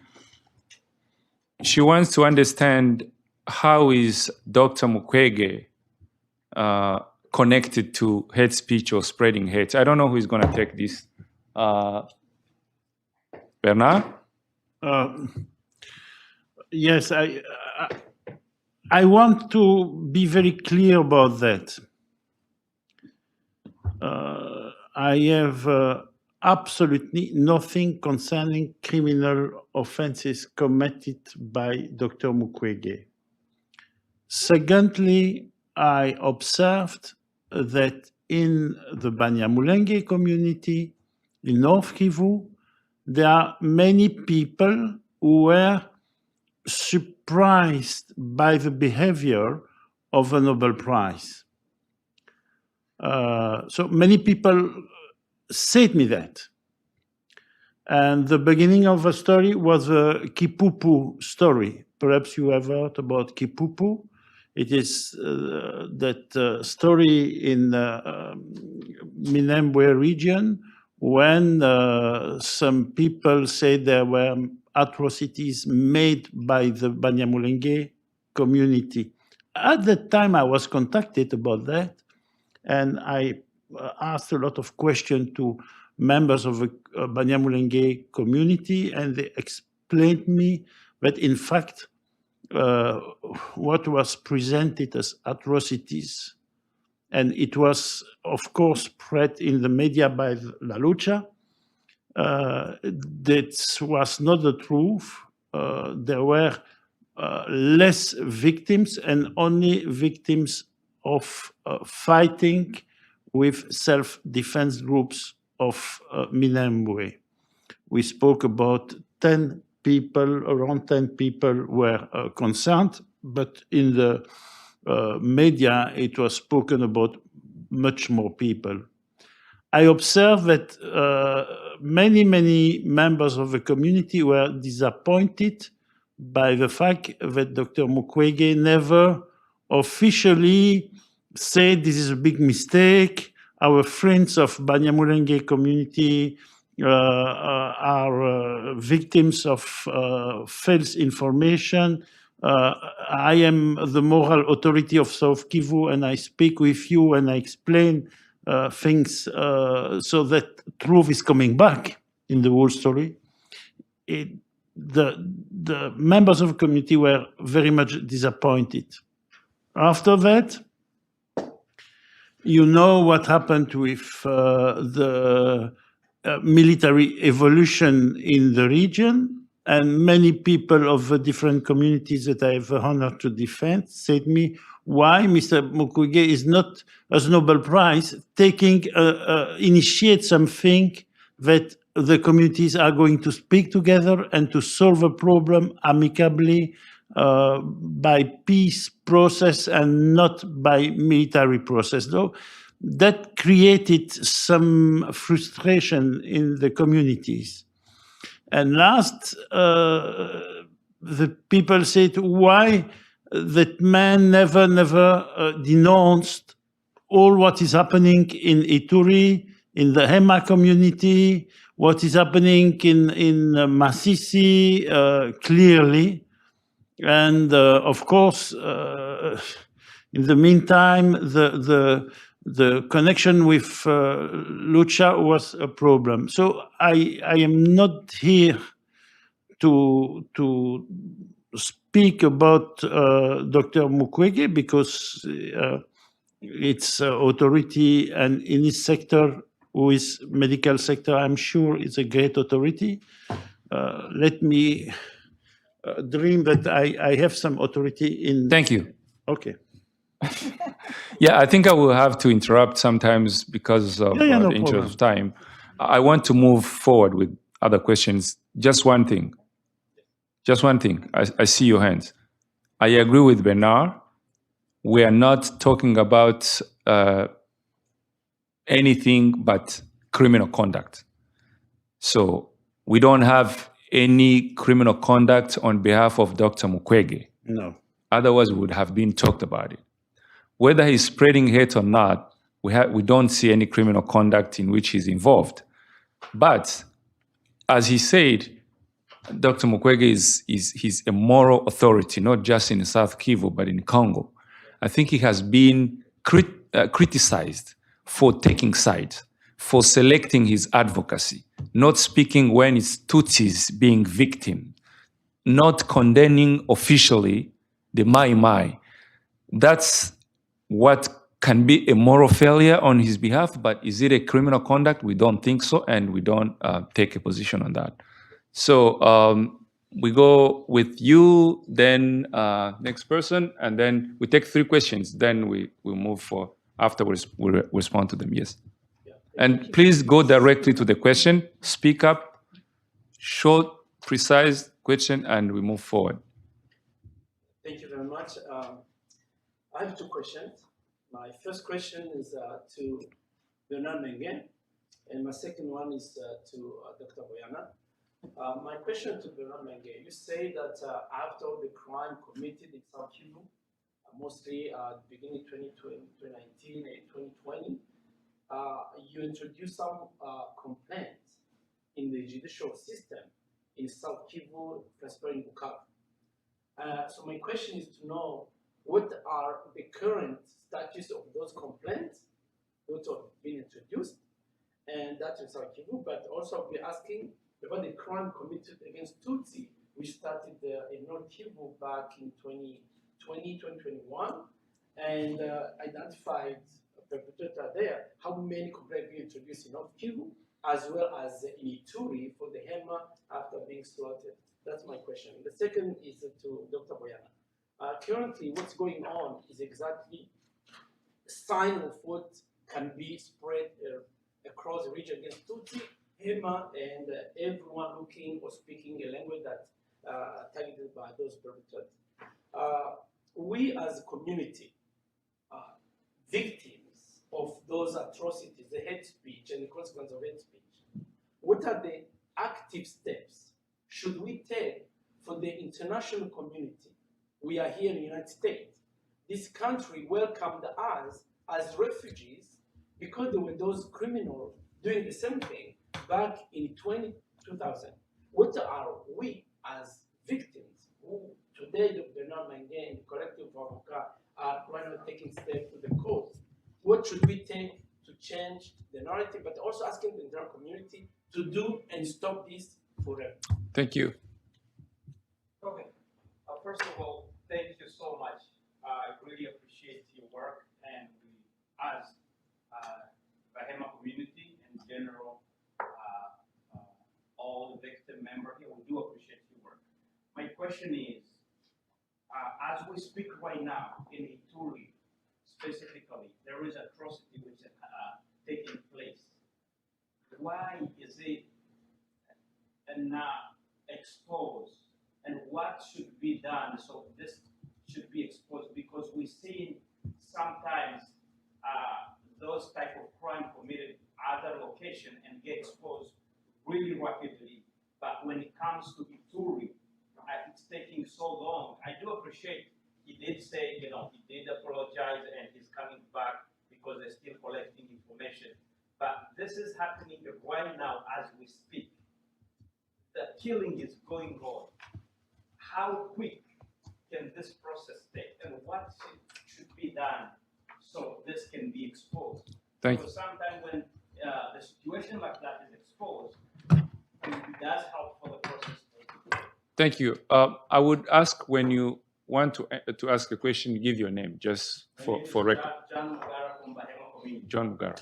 Yes. Jean-Paul, it's important that the questions, so people are following the questions. The person, yeah. So the audience can Yes, but we'll also repeat them. It's fine. No worries. Yeah, just quickly, I think we all sort of like are voicing the same concerns. What is it that is stopping the international community, for example? For those of us who are concerned, and obviously here, over there, those of them that are directly affected, being killed every day, and the international community at large of us who are concerned, what is stopping the UN, the other ones, to actually do something? Because science, we've learned, we've done this, but... Thank you very much. We are going to respond to the questions, then we take the next batch. And I will ask that you respond to her question. You can actually combine it with John's question. What are the next steps? Why is it quiet in Ituri? Why? And to some extent with one of his questions. And Bernard, he wanted to know about the cases. What are the chances? And it's actually one of the questions I have here from Jean-François Kahé as well. Okay. He says, I understand from Mengan that cases are and will be filed in DRC. What are the chances of such cases leading to trials, knowing the state of DRC judiciary? We start with Bernard. Okay. First, you have to know that there was a complaint lodged in Kinshasa in the hands of a general prosecutor, and secondly, a complaint lodged in Brussels, and I can explain about that later. Concerning the complaint in Kinshasa, it was sent to the general prosecutor in Bukavu, and the general prosecutor met Amédée Kamota, one of the lawyers of our team, and his answer was really simple. He said, I have no 1 cent of money to handle the file. So I have nothing in my hands to handle the file. I asked to some people why we don't support the work. Because between us, when you see the billions of dollars who are distributed in Congo, isn't it possible to bring some little team of 4 or 5 people, members of FBI or Europol, who come there to support the technicians locally? Secondly, isn't it possible to bring some financial support to pay the fuel for the jeeps, to pay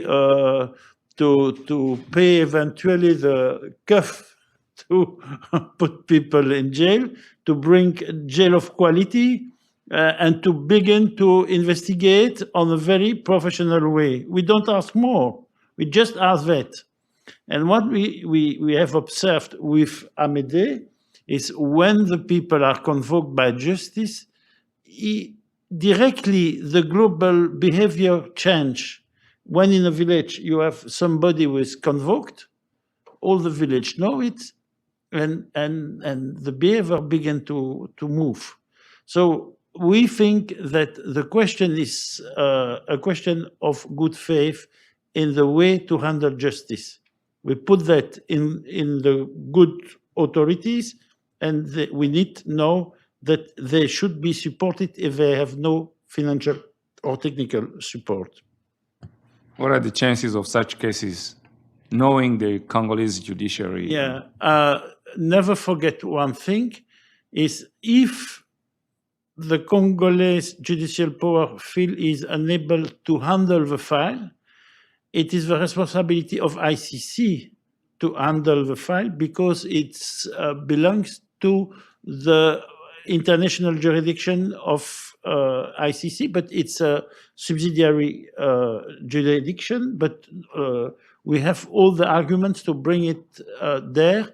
And we have decided in our team that all our complaints will already be sent to ICC so that eventually the prosecutor can follow the file in Den Haag. Thank you, Bernard. Some cases not given the Alors, about that, I can give you some information.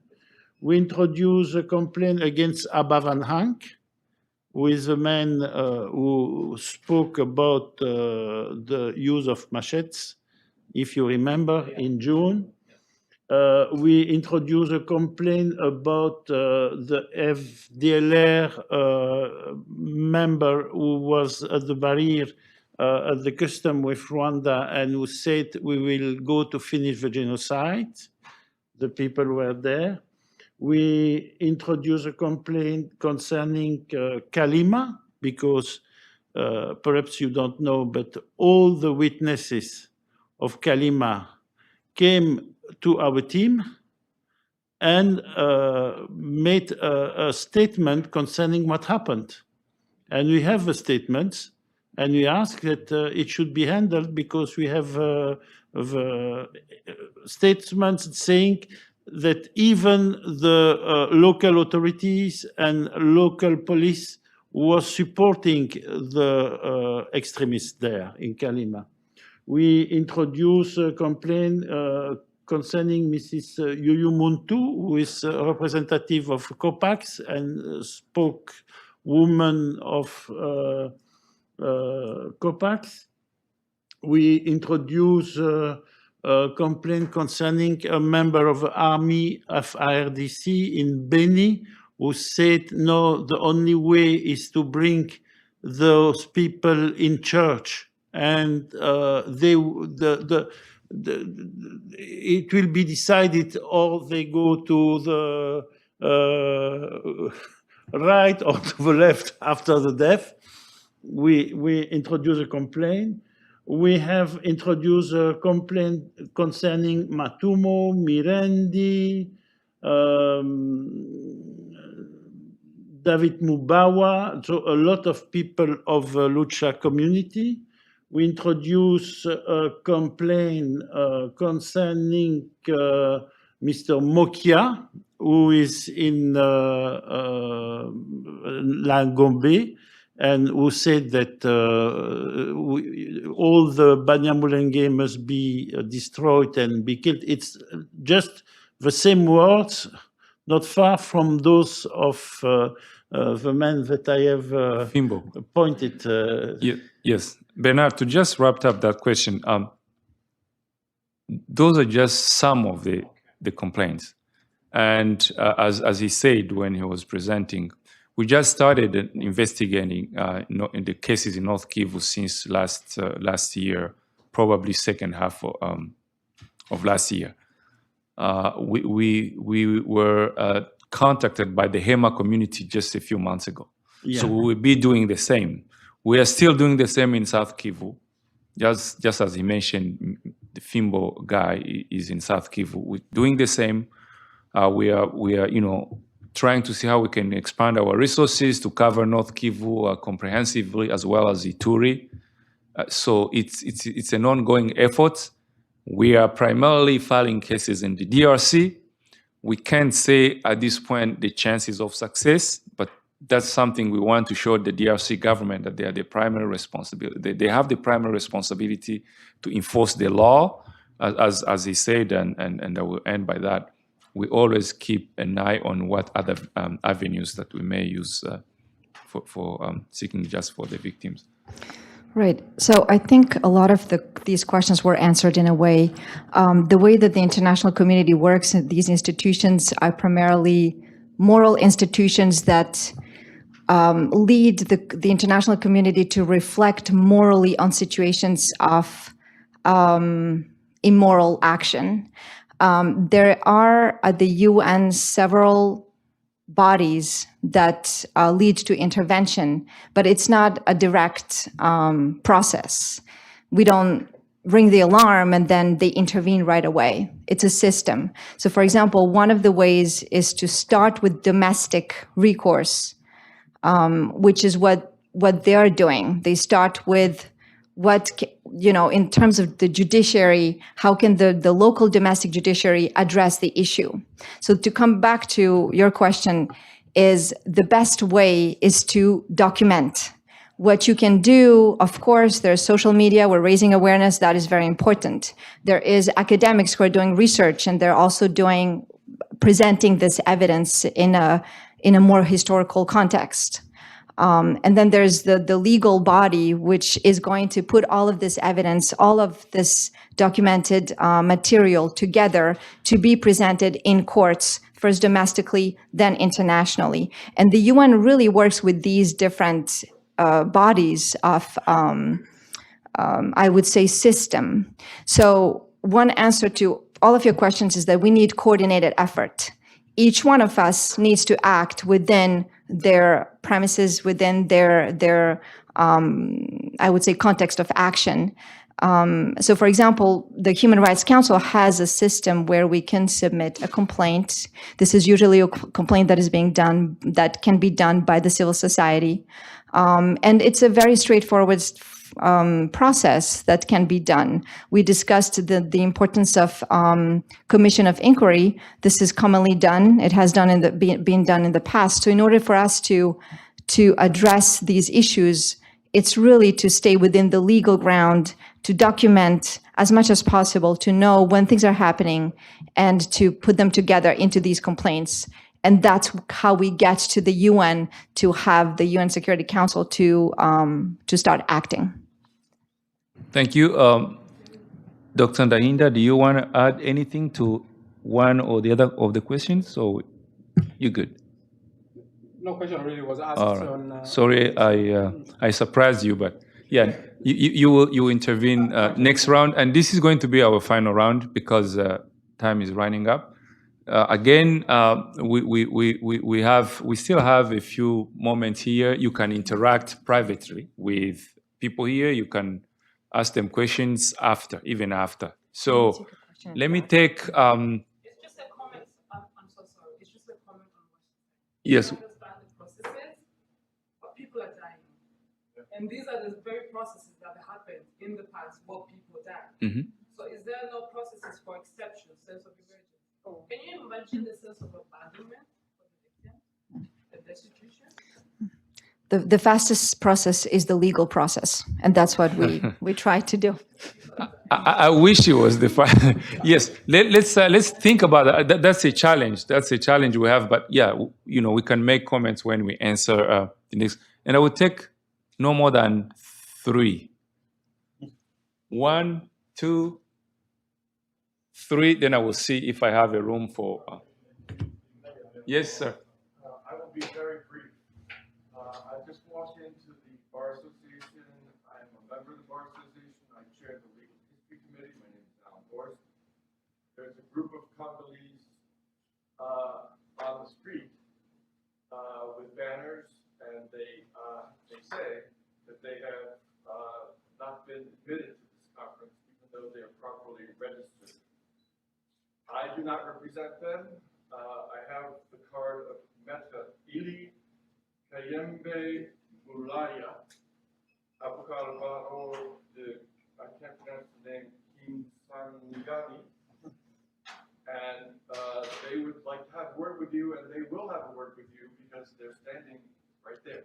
Thank you. I have a card of the same individual. I spoke with them, so I addressed that question with them. Thank you. No. I said someone behind here. Yes, sir. Thank you so much for this opportunity. Here is the voice of countless people. While we are saying stop genocide, human people in Congo. I'm William Kyle from Ituri, one of the victims who ran in America now. Thank the government of America for welcoming us. Thank you for politics in South Africa. My question will be this one. We know that any cases introduced to lawyers are taking time in the court. And here we are dealing the life of people. They are dying on a daily basis. Even right now, they are killing people. Even now, they are planning to kill. Tomorrow morning, we hear about those things. And we know that in Congo, the biggest number of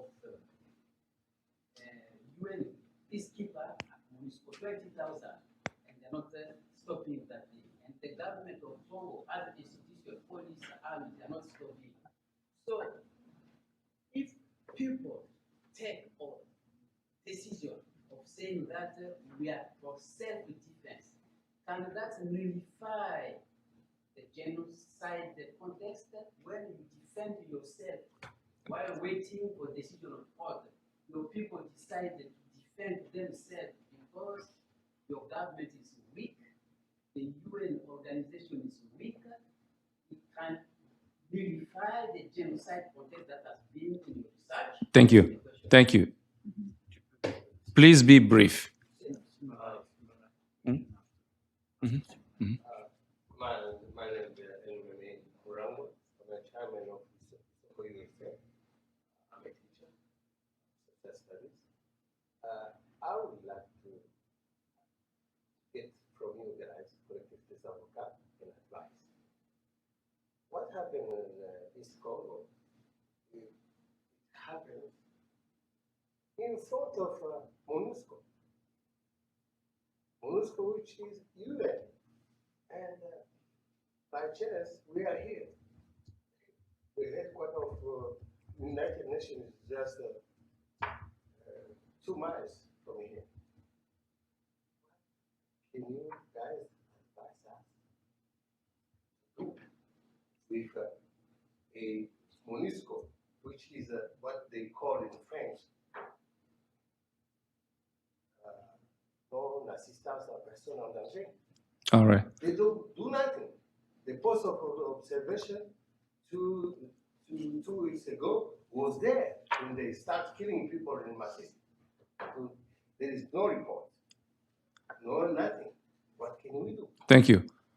So, because you don't have microphones, we'll repeat questions when we're answering them. Yes, sir. Thank you very much, sir. When I hear you talking too much about the UN, ICC, I just laugh. Why? Because us Congolese or Africans, would we at this moment still believe in you care? I don't think so. Why? Because those boys in Thailand got stuck, got stranded in a cave. What happened? All the mainstream media here talked about these boys, sending the experts to go and rescue those boys for 2+ weeks. World Vision is there. Oxfam is there. UN is there. What barrier have they faced to get the things that is happening in Congo, the killings, to come into the TV here? So lady like my sister here can stand up and say, no, this is enough. We cannot let the women of our race suffer this much. You're not doing it because it's not on a screen. If I have to hear anything about Congo, maybe Al Jazeera or Sky TV, a little bit, but hear nothing. Why are you trying to make us believe you can do something? If I don't see this thing on a TV tomorrow on CNN, we don't see these things happening here tomorrow on those big medias, don't talk about Congo. Let us die, and we will receive the mea culpa from you, like France did when they let Rwandese to be killed. Oh, mea culpa. Rwanda and Uganda went to fight in Congo, Kisangani. Have you mentioned that? How many people died when they find the diamond there? Nobody talk about people who died. And here we are here again. And the morning we hear nothing there, even on a small network. And people are dying. You don't have a picture? Come to me, I'll give you the picture. Because picture can speak to himself. Not the words, not this. I'm so skeptical about this. I'm so sorry. That's all right. Thank you very much.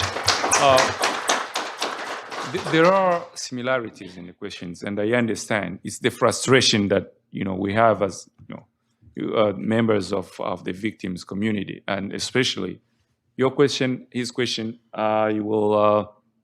Do you want to make a comment, buddy? There is a question that I want Bernard to respond to. Says the government of Congo, the army, they are weak. They are not coming to the rescue of the victims. The UN similarly. When people take up arms and try to defend themselves, when they are waiting for the government and the UN to be able to do so, will that be against? It's a big question. You know that first, it's a very, very delicate question, you imagine. And of course, I always place myself in the direction of the state of law. So this is my job, my work. I will not say to the people, create a new self-defense movement and create a new rebel movement to protect your interests. That I am not allowed. I will never say that and do it. But in the meantime, there is a long tradition in decision of courts and a long tradition in the story of United Nations concerning some rebel movements who are not terrorist movements. In the history of UN, nobody remember that, but in the story of UN, if you look to all the liberation movements, they were considered as a movement who has a kind of legality due to the situation and the global context. When there is such a failure in the functioning of a state, when is it possible to a community, a group, to say, okay, we organize our self-defense because it's what we call état de nécessité. To exercise that, there are strict rules. It means you have to justify that state, that situation, to document it. Secondly, you have to organize that in a strict way with no attack of other people, no crimes against other people, just organize a system of defense and explaining that you are working in this direction. But it's very delicate, and I think it's not my job to give here a legal opinion about that immediately. But never forget what I have said. First, let's work a maximum in the respect of the law of a country. Let's push for justice. Let's hope that at a certain moment, something like what is happening here will have some result at another level. And fourth, if nothing happens, of course, nobody has to suffer and to accept that you give your life to your enemy. So you have a right for defense, but it must be organized with strict rules. Thank you. I believe you're satisfied, right? And let's have both the panelists react to the rest of the questions, and we'll wrap up. All right. Maybe I can comment on the kind of on the global kind of interventions and action and the impact. There was one which was specific about MONUSCO being not able to intervene when it's there, when people are attacked, just opposite. Now, I guess when we're dealing with these things, we need always to keep in mind the complexities and different kind of factors that come into play. Much of the talk has been here about laws and enforcing laws of a given country, the DRC here, and possibly thinking about the interventions elsewhere when the country is failing to abide by its own laws and international laws that it's meant to abide by. But we have always to keep in mind that beyond the laws, there is a world of politics, which tends to be even far more impactful than sometimes, especially in international affairs, than the world of laws. Keep in mind that people who study social scientists among you, they know that one of the things they probably teach you in first lessons is that countries are driven by interests. Countries are driven by interests.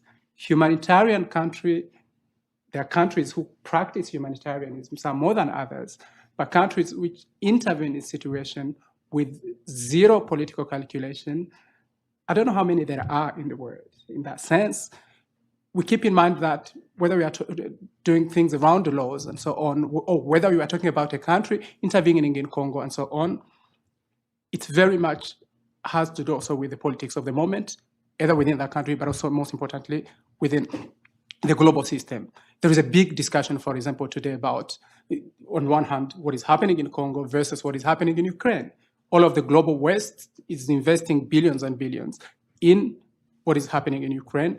Congo, of course, the global community has invested quite a number of resources in those countries, but a lot of us who are on the academic side, of course, we tend to look at the interventions and we see how many times they fall short of addressing structural issues that they are meant to address and then end their presence once those things have been fixed, which is not easy.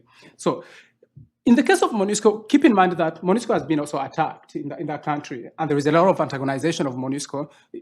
But also, I keep always saying that until today, in many places, including South Kivu and North Kivu, there are many instances where MONUSCO has saved lives. There are people among you who have relatives who are served by MONUSCO when they were almost about to be subjected to a certain death. So let's keep always in mind of not going in the trap of making things always about zero-sum game. MONUSCO, to a given extent, is part of the flaws, it has the many flaws of global intervention in the DRC. Went as a peacekeeping force when there was no peace to enforce. And then they tried some kind of more mandate of interventions with the special brigades and so on. But there were limits to that and to much what you can do. But keep in mind, with a country like Congo, I don't know how much of a big global force you need to send there to pacify the whole country. That's something that a country does, not an international kind of intervention does. So with all of that in mind, try not to make it a zero-sum game. I understand the frustration indeed that people are dying and there is powerlessness.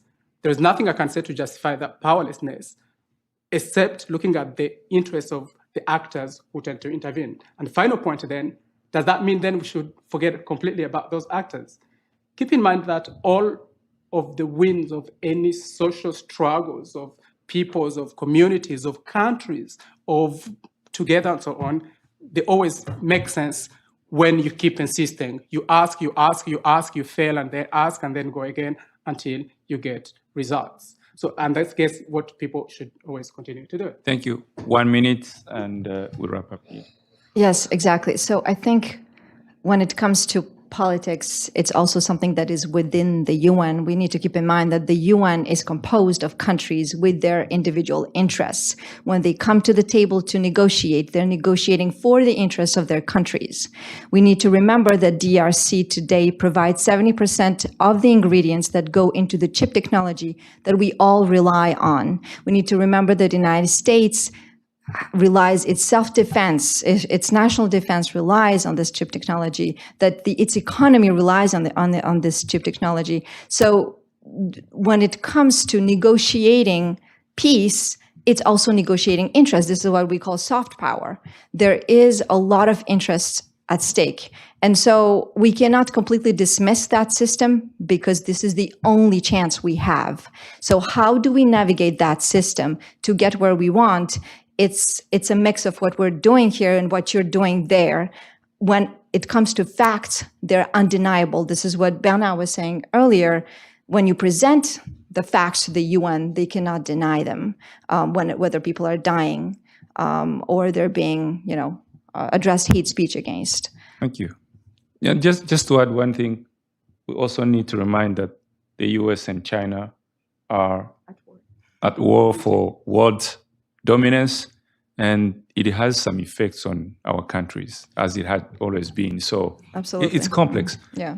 I will end this and give you a chance to ask whatever questions you may have after, because we are here, we have the room. Don't worry about it. 30 seconds.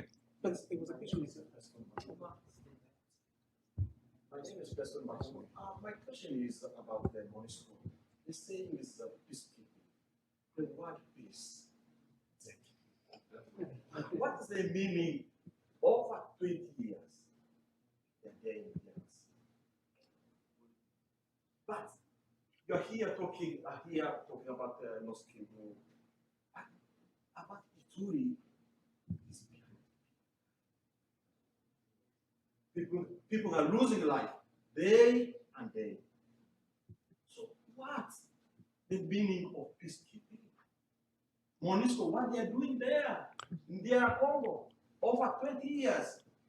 Thank you. If they are doing something, so how long are they gonna bring like peace in their Congo? Thank you. Thank you very much.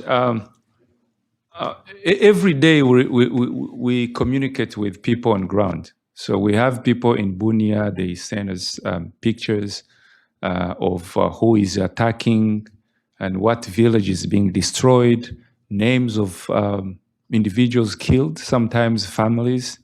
It's horrific. It's horrific. We have not, as Bernard said, we have not yet started collecting, formally collecting witness statements in Ituri, but we are pretty much aware what's happening now from our contacts on the ground.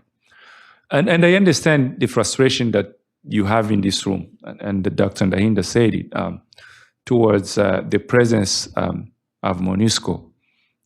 It's what peace is there to enforce or to keep, right? I think he addressed that. As well as Dr. Koulibaly said, just keep in mind, these are countries. We have heard stories where something is about to happen somewhere in the Congo, and there is a MONUSCO presence there.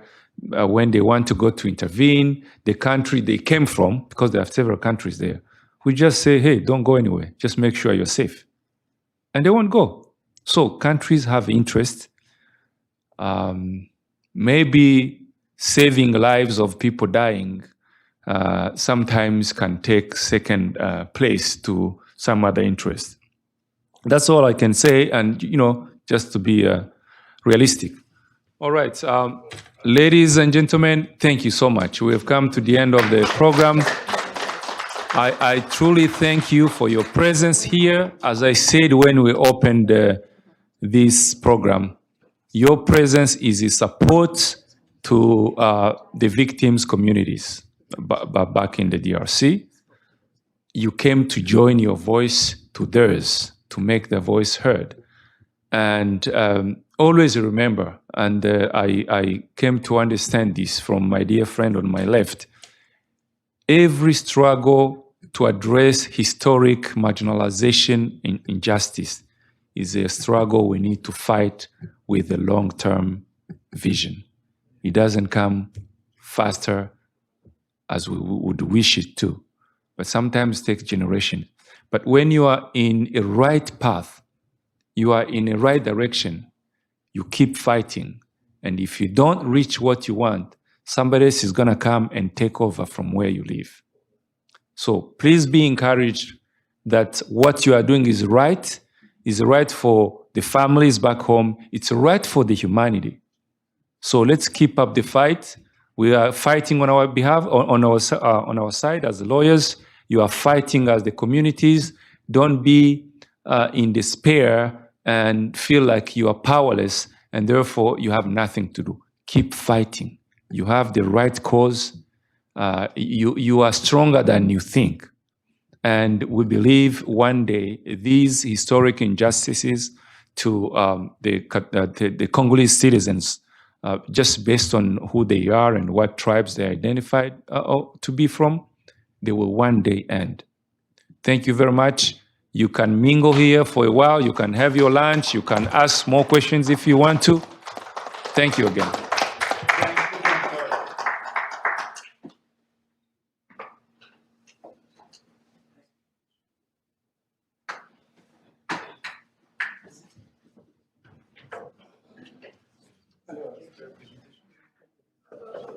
much.